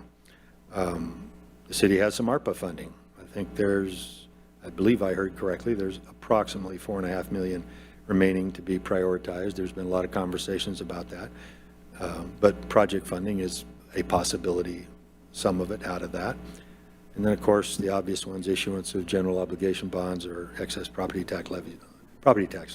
So all I've done here is try to outline places we will look, places that we, as a project team and as a senior management team and as the council, need to have these conversations fairly soon to start honing in on where we want to focus for the additional funding. Now, this is the bottom half of that spreadsheet. So we've seen 3 pieces. This is the third piece of it now. I'm going to let Mark go through these projects one by one. I'm not going to describe the numbers. He can get into that on the project basis. But you can see some of the projects here. Citywide Safety Improvement Project, and you see that's going to be built in 2023 in that first column. 48th Avenue West bike ped connection from 236 to 244th. Funding to be determined, so that's out past that next budget cycle for the city. But in that first column, 216th and 48th Avenue intersection and sidewalk, that's a Safe Routes to School grant. And that project is going to require about $542,195. And Mark, can you remind me what the grant we got for that was? About 462. So it's about $80,000 or something that we'll need to provide for a local match. Another sidewalk project, and then a big one there, that 66th Avenue repavement project. That's a big project. It's about $2.5 million. We're right on the cusp of having that fully funded. We may need a little more there. And a lot of this is just because the last 12 to 18 months have just been kind of devastating from a project cost standpoint. Some signal projects, Anyway, I'm going to let Mark walk through these individual projects.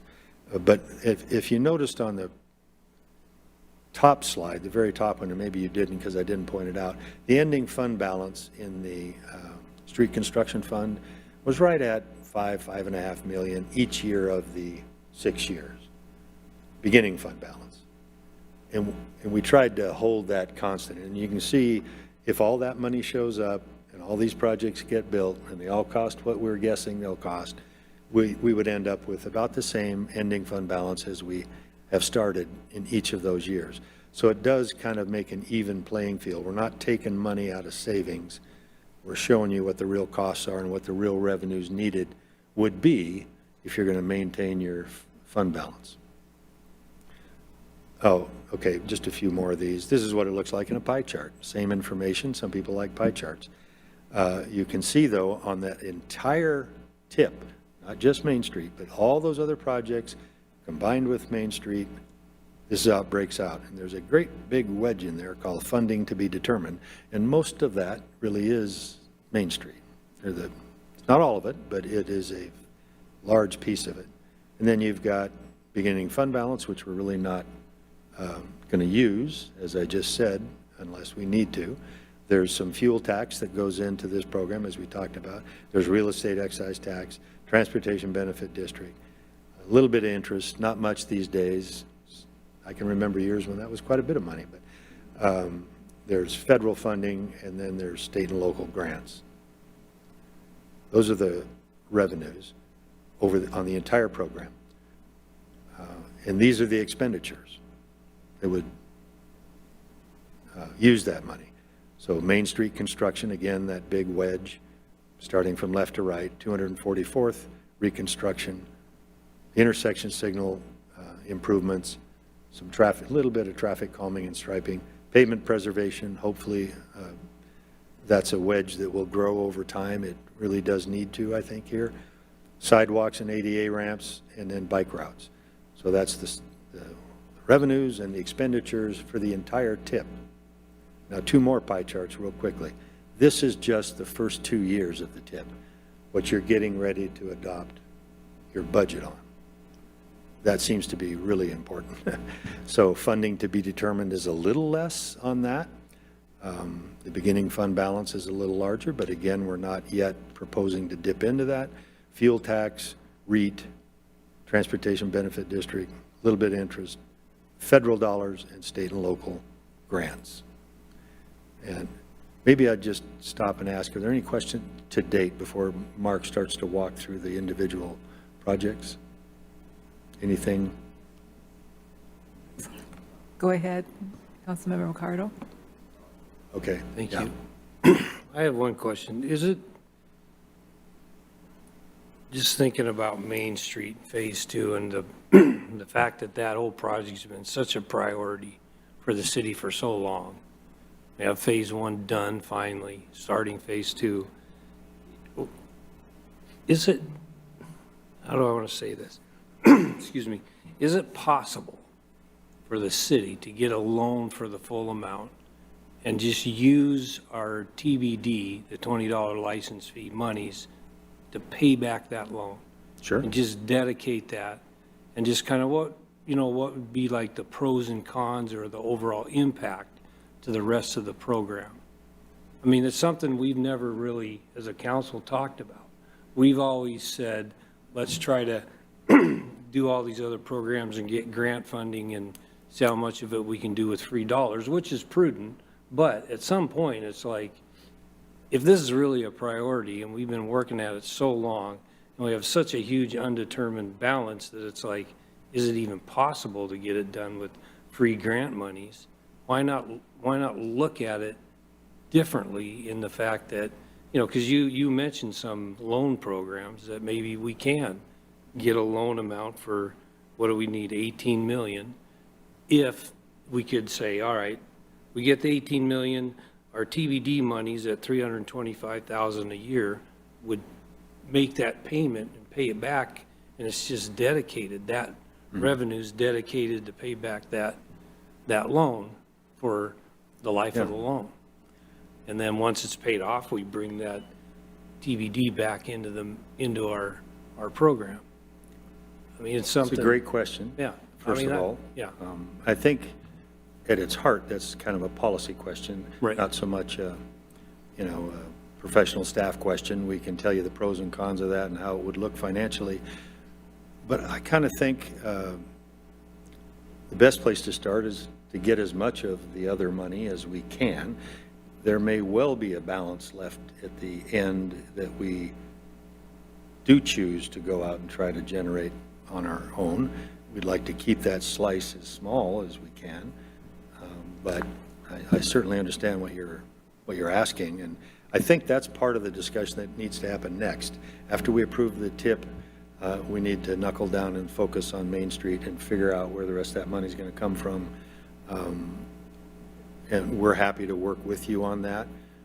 We need some conversations to take place. We got to go talk to DOT about those deadlines, because if we can get those deadlines pushed, then we got a little more time to look for additional funding and also to finish right away.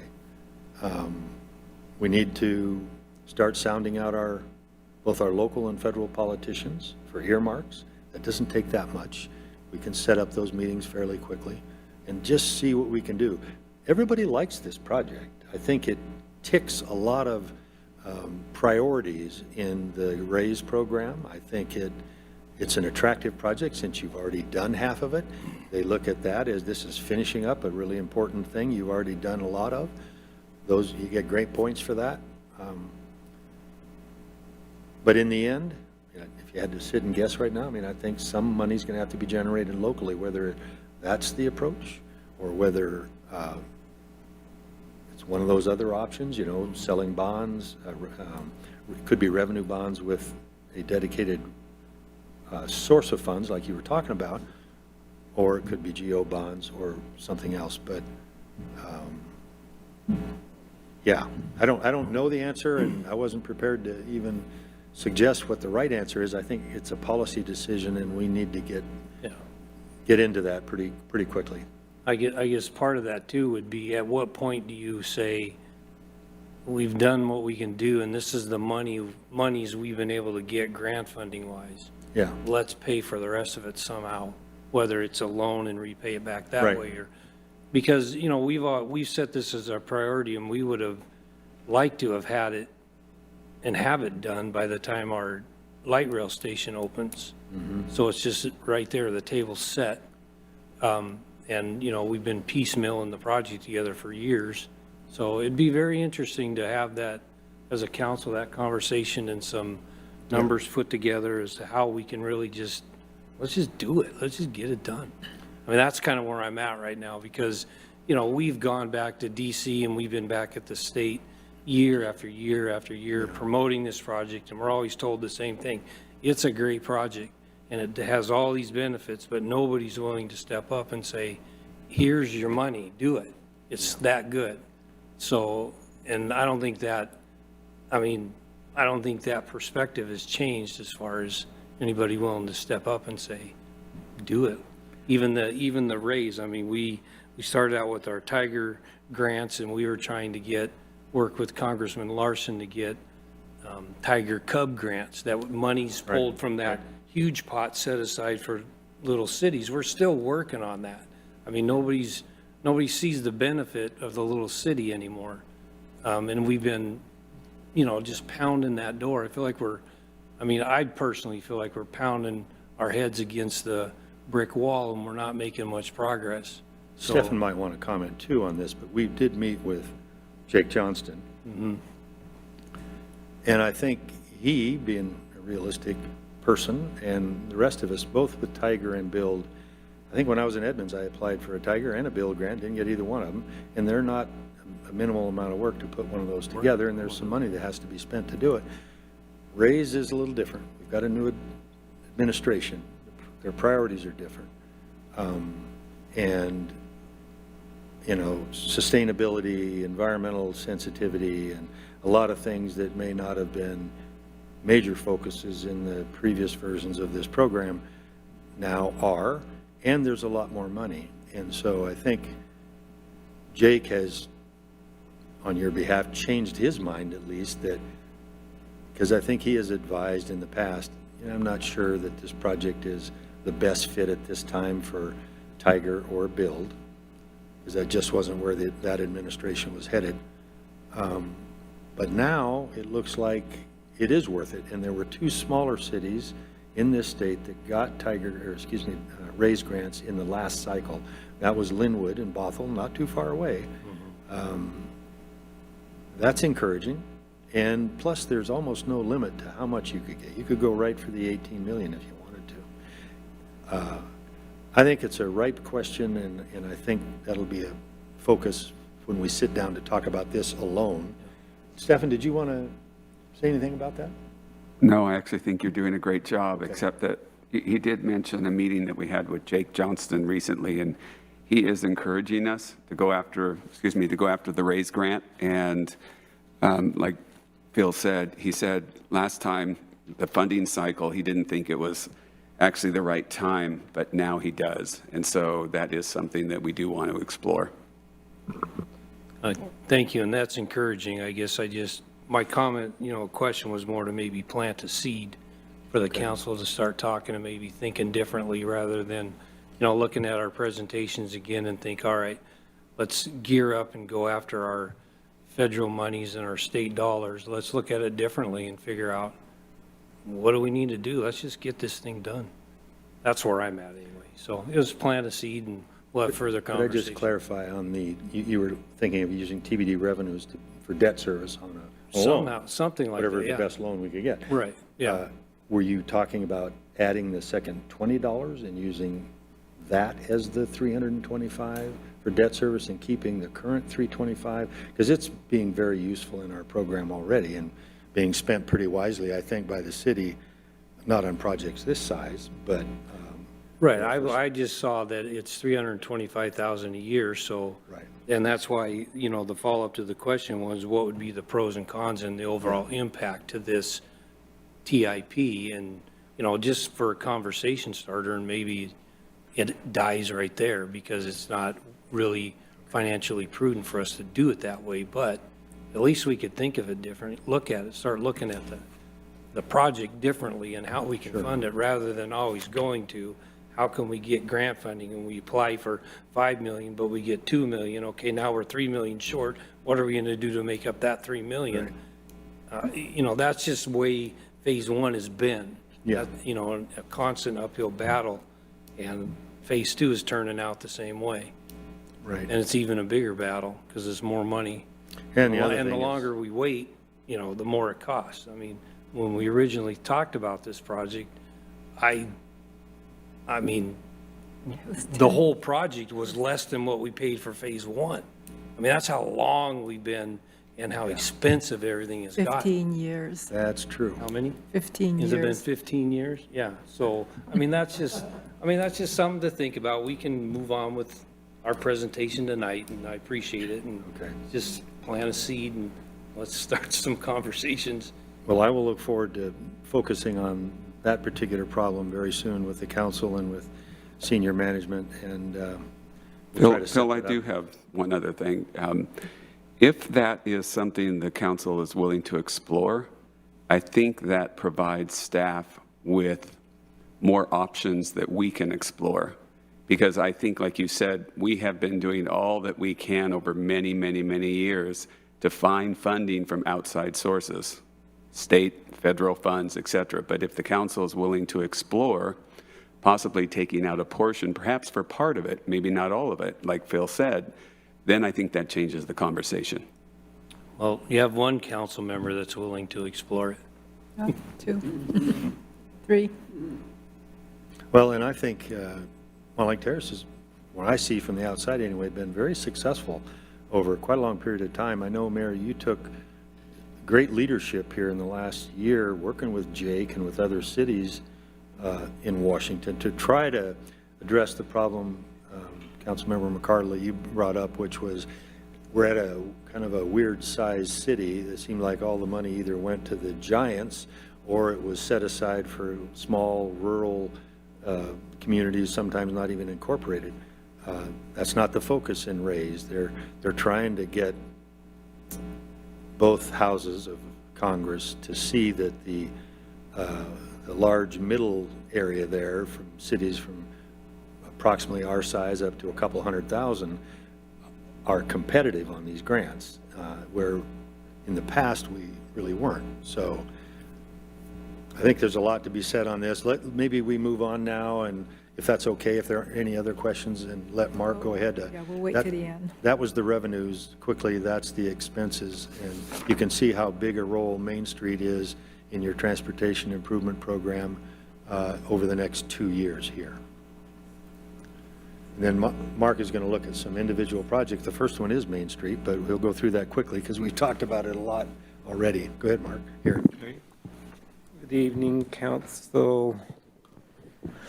Good to see you again. Haven't seen you guys for a while.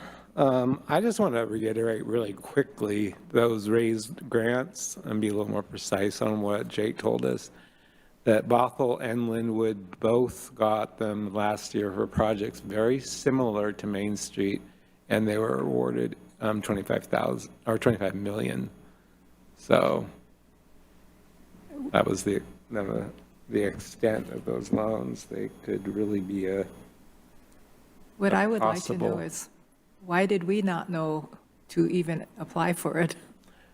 Well, question. Yeah, I don't know who was advising those two cities. It was not Jay. But I think he had kind of tried these before, as I did, and sort of disappointed how it turned out. And I think Bothell and Linwood kind of took a flyer and applied anyway, even though it was the fear that cities that size were all that competitive.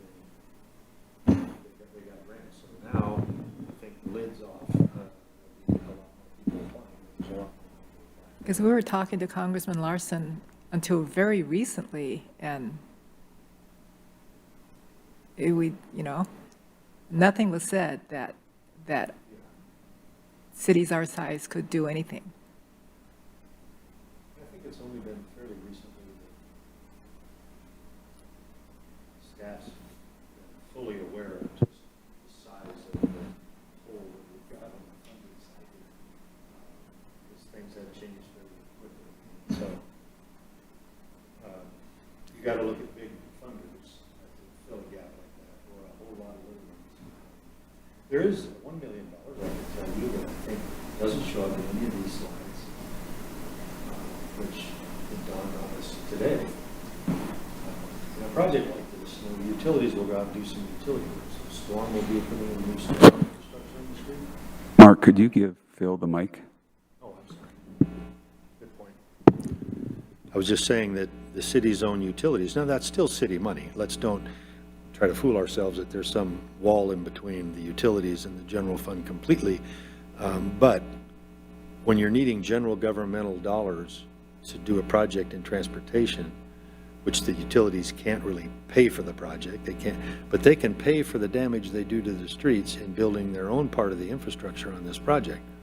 So they will be not only paying for putting in new storm infrastructure, some new water infrastructure, some new sewer infrastructure, but in doing their work as part of the project, they'll also be doing a proportionate share of the damage to the street above, so they can fully justify paying portions of the paving.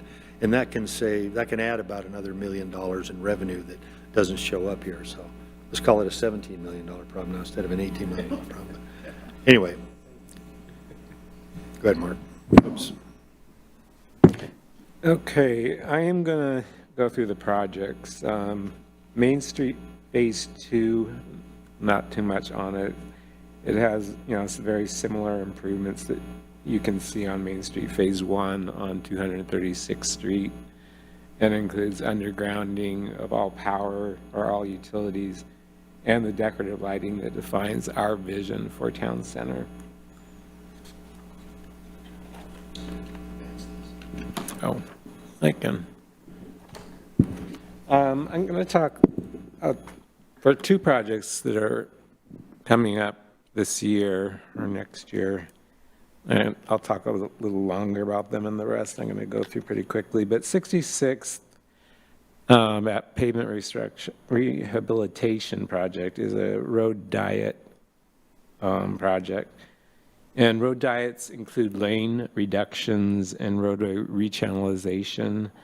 It's a technique in transportation planning where the number of travel lanes and or affected width of the roadway is reduced in order to achieve systemic mobility improvements.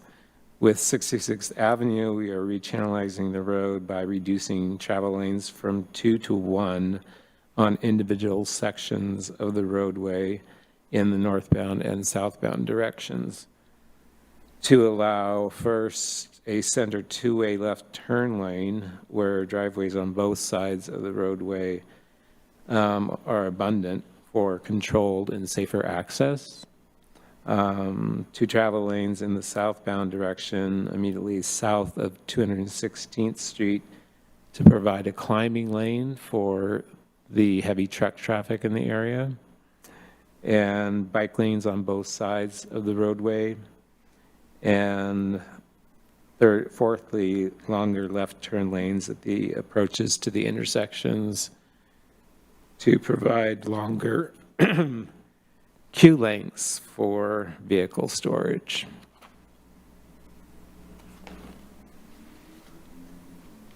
(216th), and this is a Safe Routes to School project.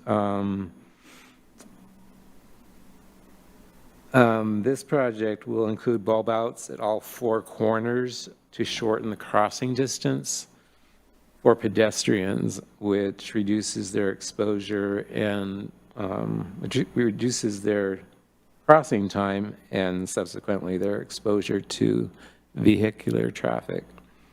An RFB, which is an enhanced pedestrian flashing beacon in the northbound and southbound direction on 48th Avenue will be placed, and 2 speed radar signs on 48th Avenue.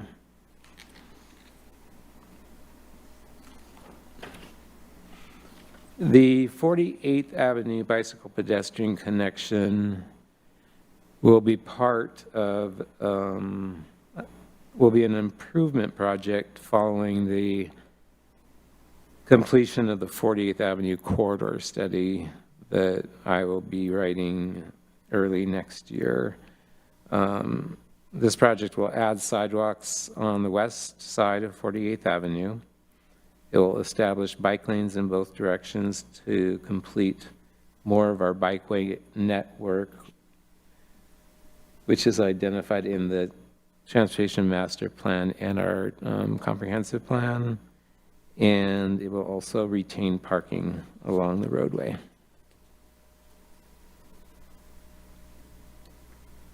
(244th Street) will first add sidewalk, curb, and gutter throughout this section between 56th and Cedar Way.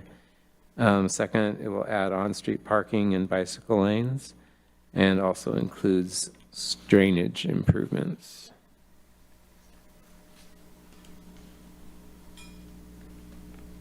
The 214th sidewalk improvements will eliminate the sidewalk gaps between 39th Place and 44th Avenue on both sides of the road.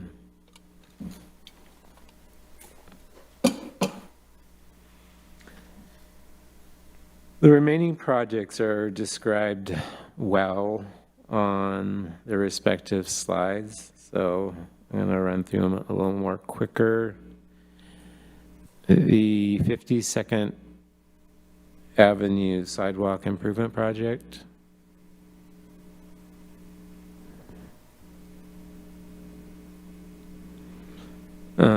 Pavement grind and overlays on 44th Avenue from 212th to 228th and 220th from the interurban trail to 52nd Avenue. Mm-hmm. We talked a little bit about pavement right at the beginning, but that's an area I think where all cities are struggling to be able to find paving money. It's something that's pretty easy to, I don't think anybody's ignoring it. It's pretty easy to focus on projects like Main Street Phase 2 because it's an exciting project. You can see it when you're done. It doesn't look the same at all. It's not buried under the ground. And so things like pavement, which, maybe an arterial street, you pave it, it's going to be pretty great for 15, 18 years maybe. But it just starts to slowly dry out and start to crack, and, maintenance is needed, and a lot of times that isn't fully funded either, and then pretty soon the thing needs a new overlay. And prices have gone up, of course, like everything else with the price of oil. Oil's a big part of the cost of asphalt, and and they've just been chronically underfunded, street paving. I think it is here too. I don't think there's, any difference. I just went through the time with Redmond for about 6 months. They have really a lot of money over there. I mean, I don't think they say it like that, but I mean, if you look at their revenue sources and their beginning and ending fund balances, they got a lot of money. And they weren't really doing it as much as they should at all either on paving. And we just kept, after it, while I was there, a lot of the staff were involved, and we're successful in getting some more money put aside for paving. And I mentioned earlier, I think that number that you see there has been the number for a very long time, even though the cost of doing the work has gone up dramatically, so your buying power is eroded pretty much. But there are 3 big paving projects, and Mark just mentioned 2 of them, in the last half of your 6-year plan, where it doesn't need to be financially constrained. And so there's a $5 million, a $6 million, and a $7 million paving project in 26, 27, and 28, roughly, and none of it's funded. And at $240,000 a year, you're never going to build up enough money to do all that. So that's just another need. You talked about planting the seed, so something to mention. Okay, I'm sorry, I don't want to dwell on it. Yeah, most cities have a pavement management program. We don't. And Jesse and I had talked about maybe doing a property levy to generate money to create funding for such a program, because our streets are in bad condition. So it's something to think about, another revenue plan. I'm just going to continue with these quick slides and just the monies that go to it. Traffic signal hardware upgrades.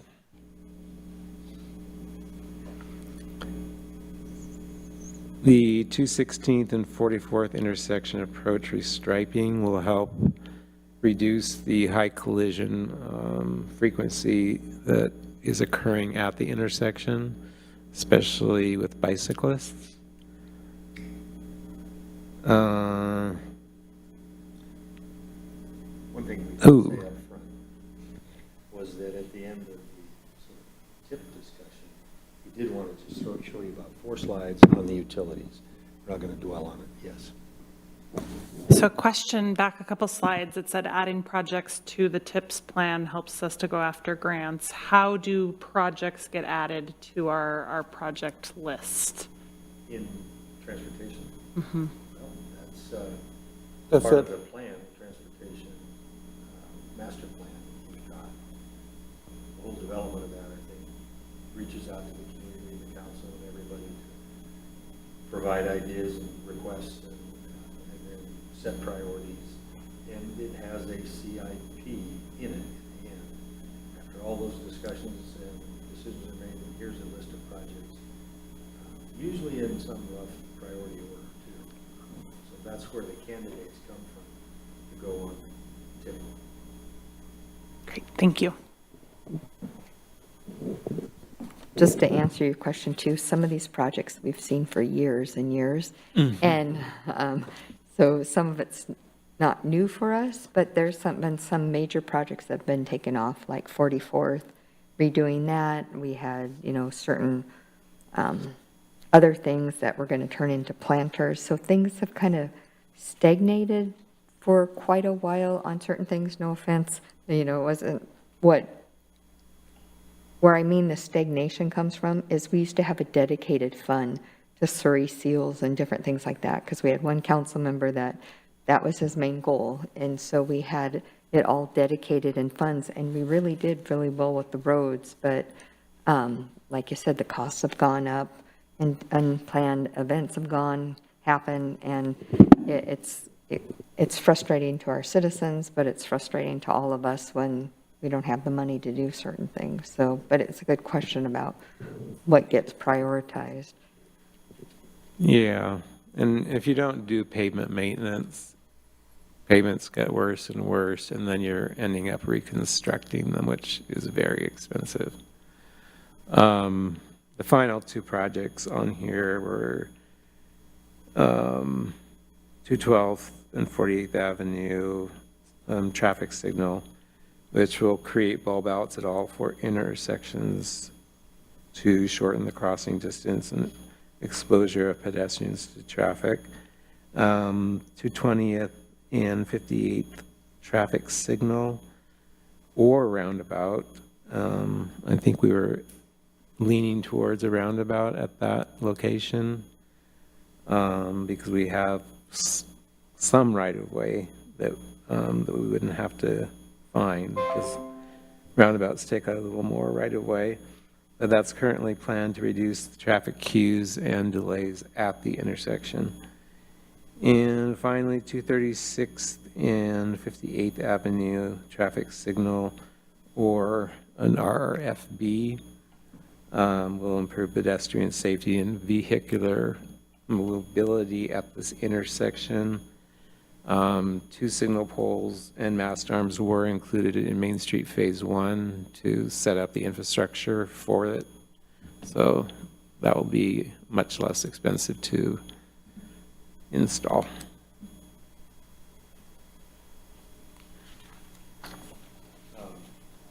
Utility CIPs, this is just going to be really quick. I guess we're taking the opportunity to keep tonight. We talk about Could we get the microphone back over to Phil? Thank you. They're so close, I just don't think about that. I'm sorry. Yeah, as I said, we're taking an opportunity tonight to talk a little bit about the utilities. They spend a lot of money, and so they have master plans, sewer master plan, water master plan, stormwater, and they all have CIPs and go through a very similar process. It isn't as structured as it is for transportation at the state level because, frankly, there's very few utility grants to apply for. They expect cities with their own rate revenues and abilities to raise funding to take care of their utilities, and there's not as much grant money available. But so each utility's gone through a comprehensive planning process. Depending on which one it is, it usually has a 6-year, potentially a 10-year active life, and then you have to do it again. Following that, generally speaking, every, I think here, 5 years, you're sort of program in a rather robust rate study for your utilities to find out where you're at in your capital program and in your operations and maintenance needs, essentially calculating a revenue requirement and then presenting to the council options as to how rates could be modified to generate the additional funding needed to keep the utilities in good condition. And then, of course, the revenues largely come from utility rates. And I know you had a period of time back a few years ago, I can't remember, in Edmonds, I remember watching it. I think Teresa wrote about it a few times. They had a fairly major utility rate increase. And I think now you're on more of a program of considerably smaller but annual adjustments, which I certainly think that's a really good idea. But that's what happens next. And your revenues are utility rates, there's some capital facilities charges, some developer contributions and so forth, and some interest, but mainly it comes from utility rates. Here's the projects for water. I'm not going to walk through them. I haven't had much of any time to really absorb the details here. The one that just jumps off the page is the one we're involved in right now, which is the West Side Water Main project. It's listed there at 7.99. I've seen a couple different numbers that are a little bit less than that, but that's coming up this next year. We're working on it right now. It's under construction. The first schedule, Schedule C, has gone pretty well. And that was thought to be perhaps the most difficult of the three portions of the project in terms of potential underground risks and other utility conflicts. So we're off to a great start on that, but it is a big project, and it does require a lot of city resources to manage that on the construction management side. And we also have a contractor that is helping us outside that we're paying consultant fees on to help deliver that project. That's probably the main one to mention. The rest of them are quite a lot smaller. There's called a Water Service Connection Assembly Replacement Program. I haven't seen the scope of that, but it's a lot smaller, about $500,000. The rest of them are smaller than that. So that's all I'll say about water unless you have any questions. I would add, I don't know that it's on here. I haven't seen it. Not looking at the numbers, it probably isn't on there, but your water towers down the road, there's a recoating project. Is it on there?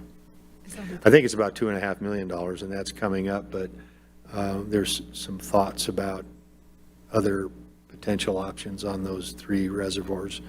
But that's a big one. Let's see. And then what you've got plugged in, not in 23, but there is $2.88 million in 24 to do water main replacements. And mainly you're involved, just like most cities your age, Edmonds being a good example, a lot of cast iron water mains out there. Most of it is cast iron water mains, which are really good pipes until they aren't. And they tend to, they don't just fade away, they just explode eventually because they're a lot more brittle than ductile iron pipe. And so usually in the spring after a hard winter and the soil thaws out, you'll have a few of those. So the city's in the process of planning out a transition to ductile iron pipe over an extended period of time. On the total of that, by the way, in the next 2 years, which will be your 2 budget years coming up, there's about almost $16 million in total water projects that are planned. On the sewer side, it kind of looks like that. A lot of your sewer capital is going to be given to a former employer of mine at Edmonds to help build their new carbon recovery project, and also there's an odor control project at the incoming pipe coming down the hill on SR 104 that carries Mountlakes wastewater to us. We have an odor problem that we have to address, and those capital contributions on those projects, plus your annual O&M, which is one nice thing about that contract, if it helps you feel any better about writing those checks. It is a one-for-all, all-for-one project and has been right from the very beginning. Nobody in Edmonds, no ratepayers in Edmonds gets a better deal than the ratepayers in Mountlake Terrace or in Ronald or in the Olympic View Water and Sewer District. Everybody joins hands and pays the same amount. So yes, it's expensive, but I think it's probably a really good option for you in the end. And that totals just over, well, 11.2 million, let's call it, in the next 2 years that will be brought to you in your budget. And then on stormwater, much smaller, has less revenue and fewer projects. A lot of important ones, though, that people are excited about. Hall Creek's on here. That's one of the bigger ones. That's basically a habitat project and a restructuring of the lower channel of Hall Creek. And I think it'll be a great project when it's finished. And there's some pipe projects and some other things. And that totals about $6 million over the next 2 years. And then just a conclusion on this, the TIP update that you've just been presented is consistent with the council's current goals as approved. I would add a note, the pandemic and other worldwide events, without mentioning any of them, have combined to create negative impacts, noticeable negative impacts on both this TIP and our utility capital project, with the current levels of inflation exceeding revenue growth. And hopefully it won't last all that much longer, but it's hard to say. And that's it. If you have questions, happy to answer them. That was a long presentation. Does anyone have, Councilmember Woodard? Thank you, Mayor. I'm going to recognize the time, so I won't take too long, but I do want to start by just saying, one, it's great to meet you. Heard a lot of great things about you, so kudos to you, sir.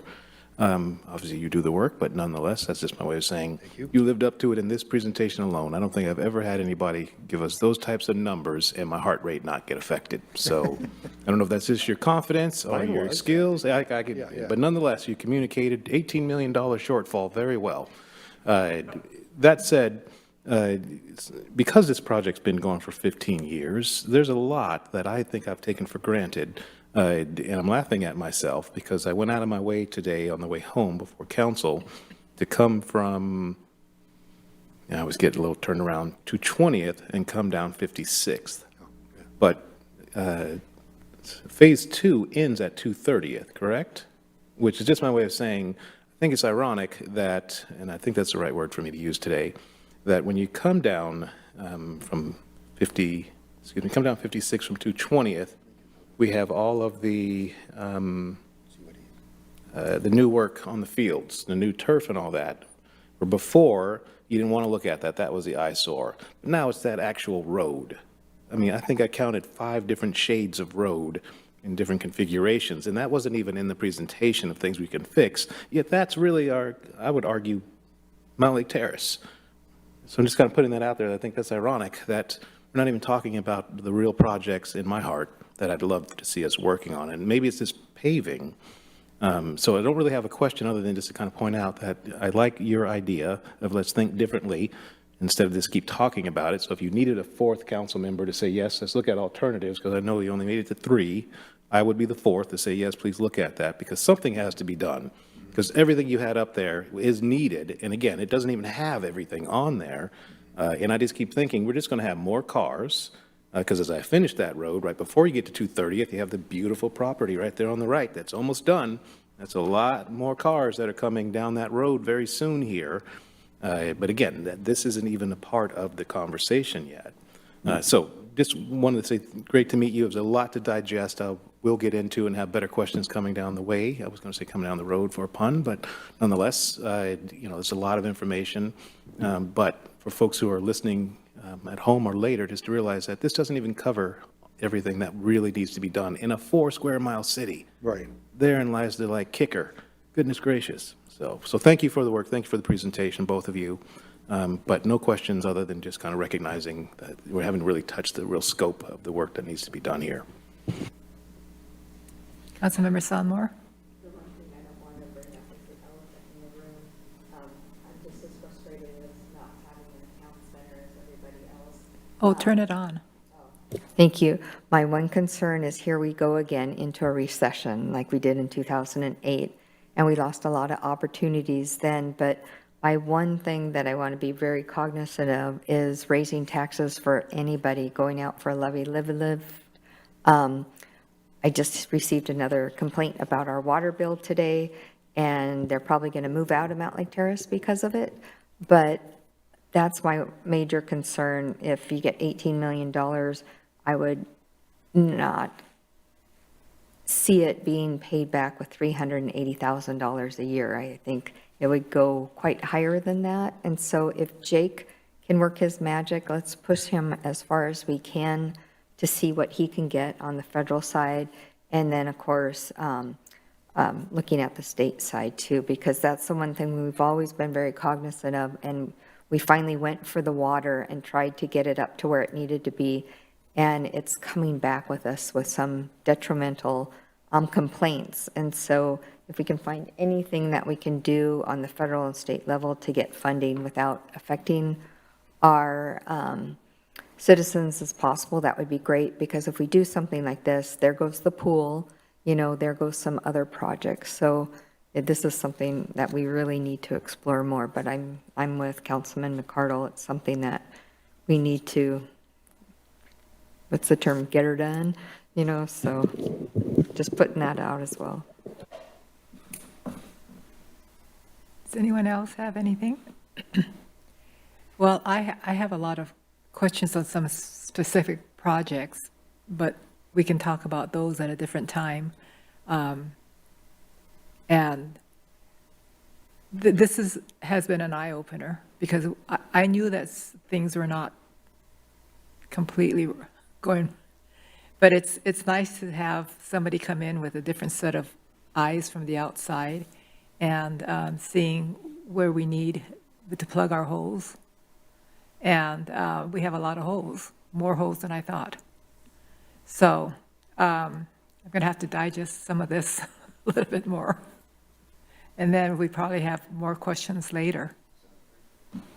Okay? If you have any you'd like to send me an email, I'm happy to address all of those too. I'm drinking from the fire hose right now, so to speak.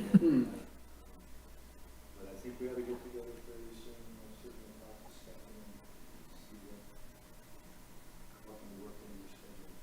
Have a focused conversation. Big project. Okay. Now that corner of 216th and 48th that we're going to be doing the safe routes for schools, the chief is no longer here. Almost another accident today. I think I'm going to someday lose my car because it's too, how many close calls can you have before you get hit?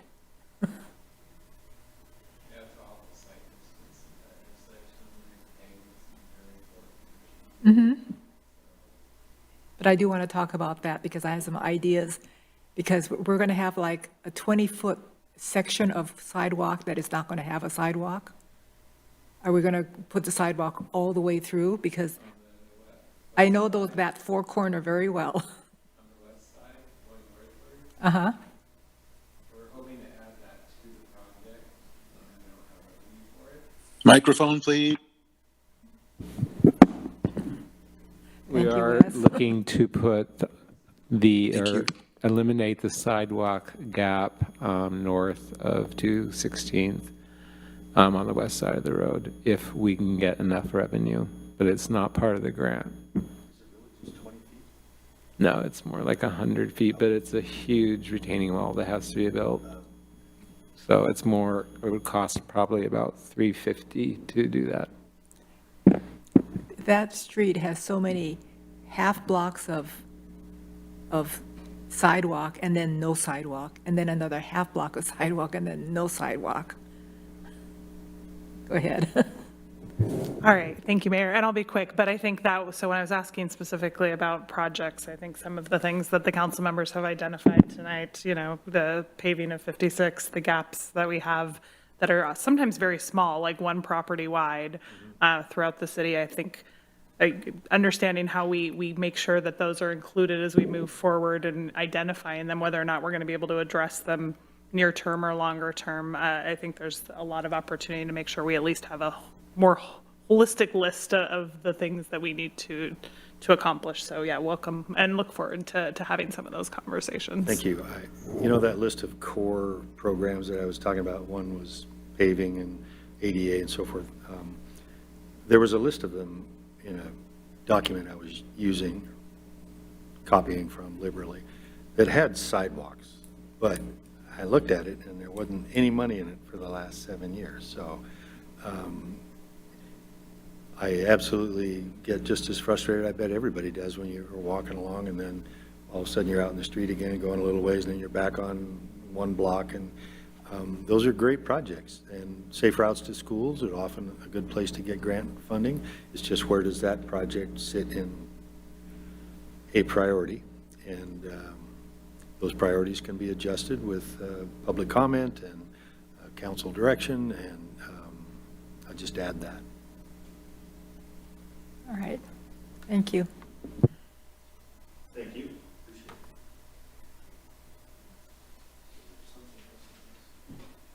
So we can move on to the next item.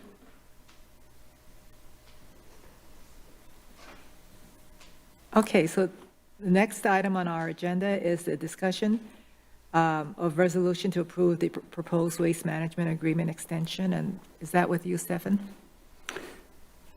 Good evening, Mayor, Mayor Pro Tem, council members. For the record, Stephen Clifton, Assistant and Acting City Manager. I would just like to correct the agenda. It should say discussion of amendment to approve proposed waste management agreement extension.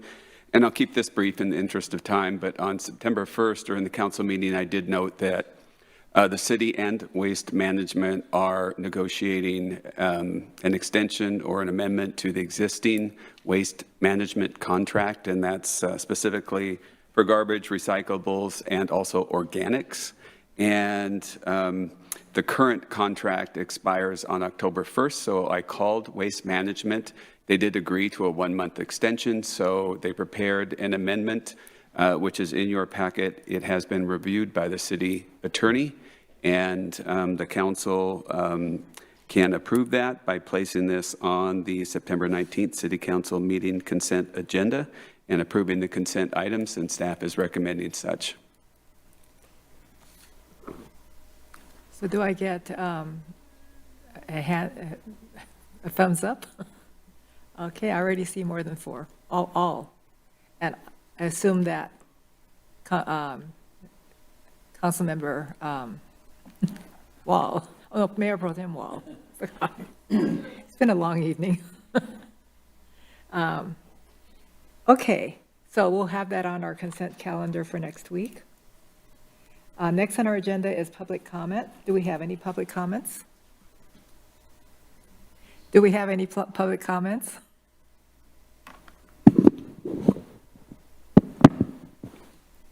No one signed up for public comment in person, and we don't have any attendees in the virtual audience. No All right, public thank comment. you. Okay, so has everyone reviewed the agenda for Monday night? It's going to be a long evening. All right. And next will be council comments. Does anyone have any council comments? Councilmember Murray and then Woodard. Thank you, Mayor. I'll keep it short. I just, since we had the proclamation for Constitution earlier this meeting, I just wanted to recognize my favorite part of that week is National Voter Registration Day, which is this coming Tuesday, the 20th, and would just encourage members of our community, if you haven't registered to vote and are eligible to do so, if you've moved, if your name has changed, those are all times to update your voter registration. So just wanted to make sure that we took a moment and recognized that, since we were having the conversation this evening. And that is it. Thanks, Mayor. Thank you. Councilmember Woodard. Thank you, Mayor. And on that note, I'll say happy start of Hispanic Heritage Month. Technically starts today. I know we did the proclamation before. I apologize for not being here for that, but it was in my heart to be where I needed to be at that point. But the other comment that I have is I have handed out to everyone, mostly, a yellow sheet, and that is Volunteers of America Western Washington. We do business with them, with our utilities. They've supplied our food banks, if you remember our pop-up food pantries, but that's just a sliver of what that organization does. And so I was putting that down as a invitation to learn more about what they actually do. And I'm othering them as though I am not part of VOA. I am now officially part of VOA, which I will also be the host or the MC of this event. It is in the morning, so if you cannot make it, I would just encourage you to go ahead and sign up. That way we can send you intentionally the video versus you having to go look for it, because it will be recorded. But I just thought, since we have sent reasonable amounts of money their way, and they have been very good to our residents, that we might want to know all of the types of work that they are involved in. And by they, I do mean we as well. So that's my comments. Is this virtual? Yes, it is. Thank you. Councilmember Ryan? Thank you, Mayor. Just a reminder that next week will be the Arts of the Terrace show, which starts Saturday, the 24th. It will go 1 week, and there will be a closed private celebration on the Friday, the 23rd. I'll get more information later on that, but that's the usually the awards for the just the artists that are getting awards in certain categories, and then it's a welcome, and council's welcome that evening. I'll give you more details on Monday the 19th.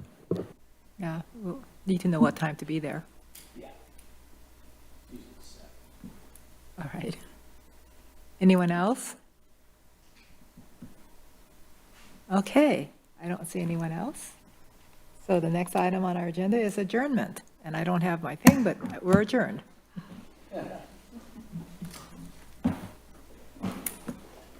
Good night, all. Good night.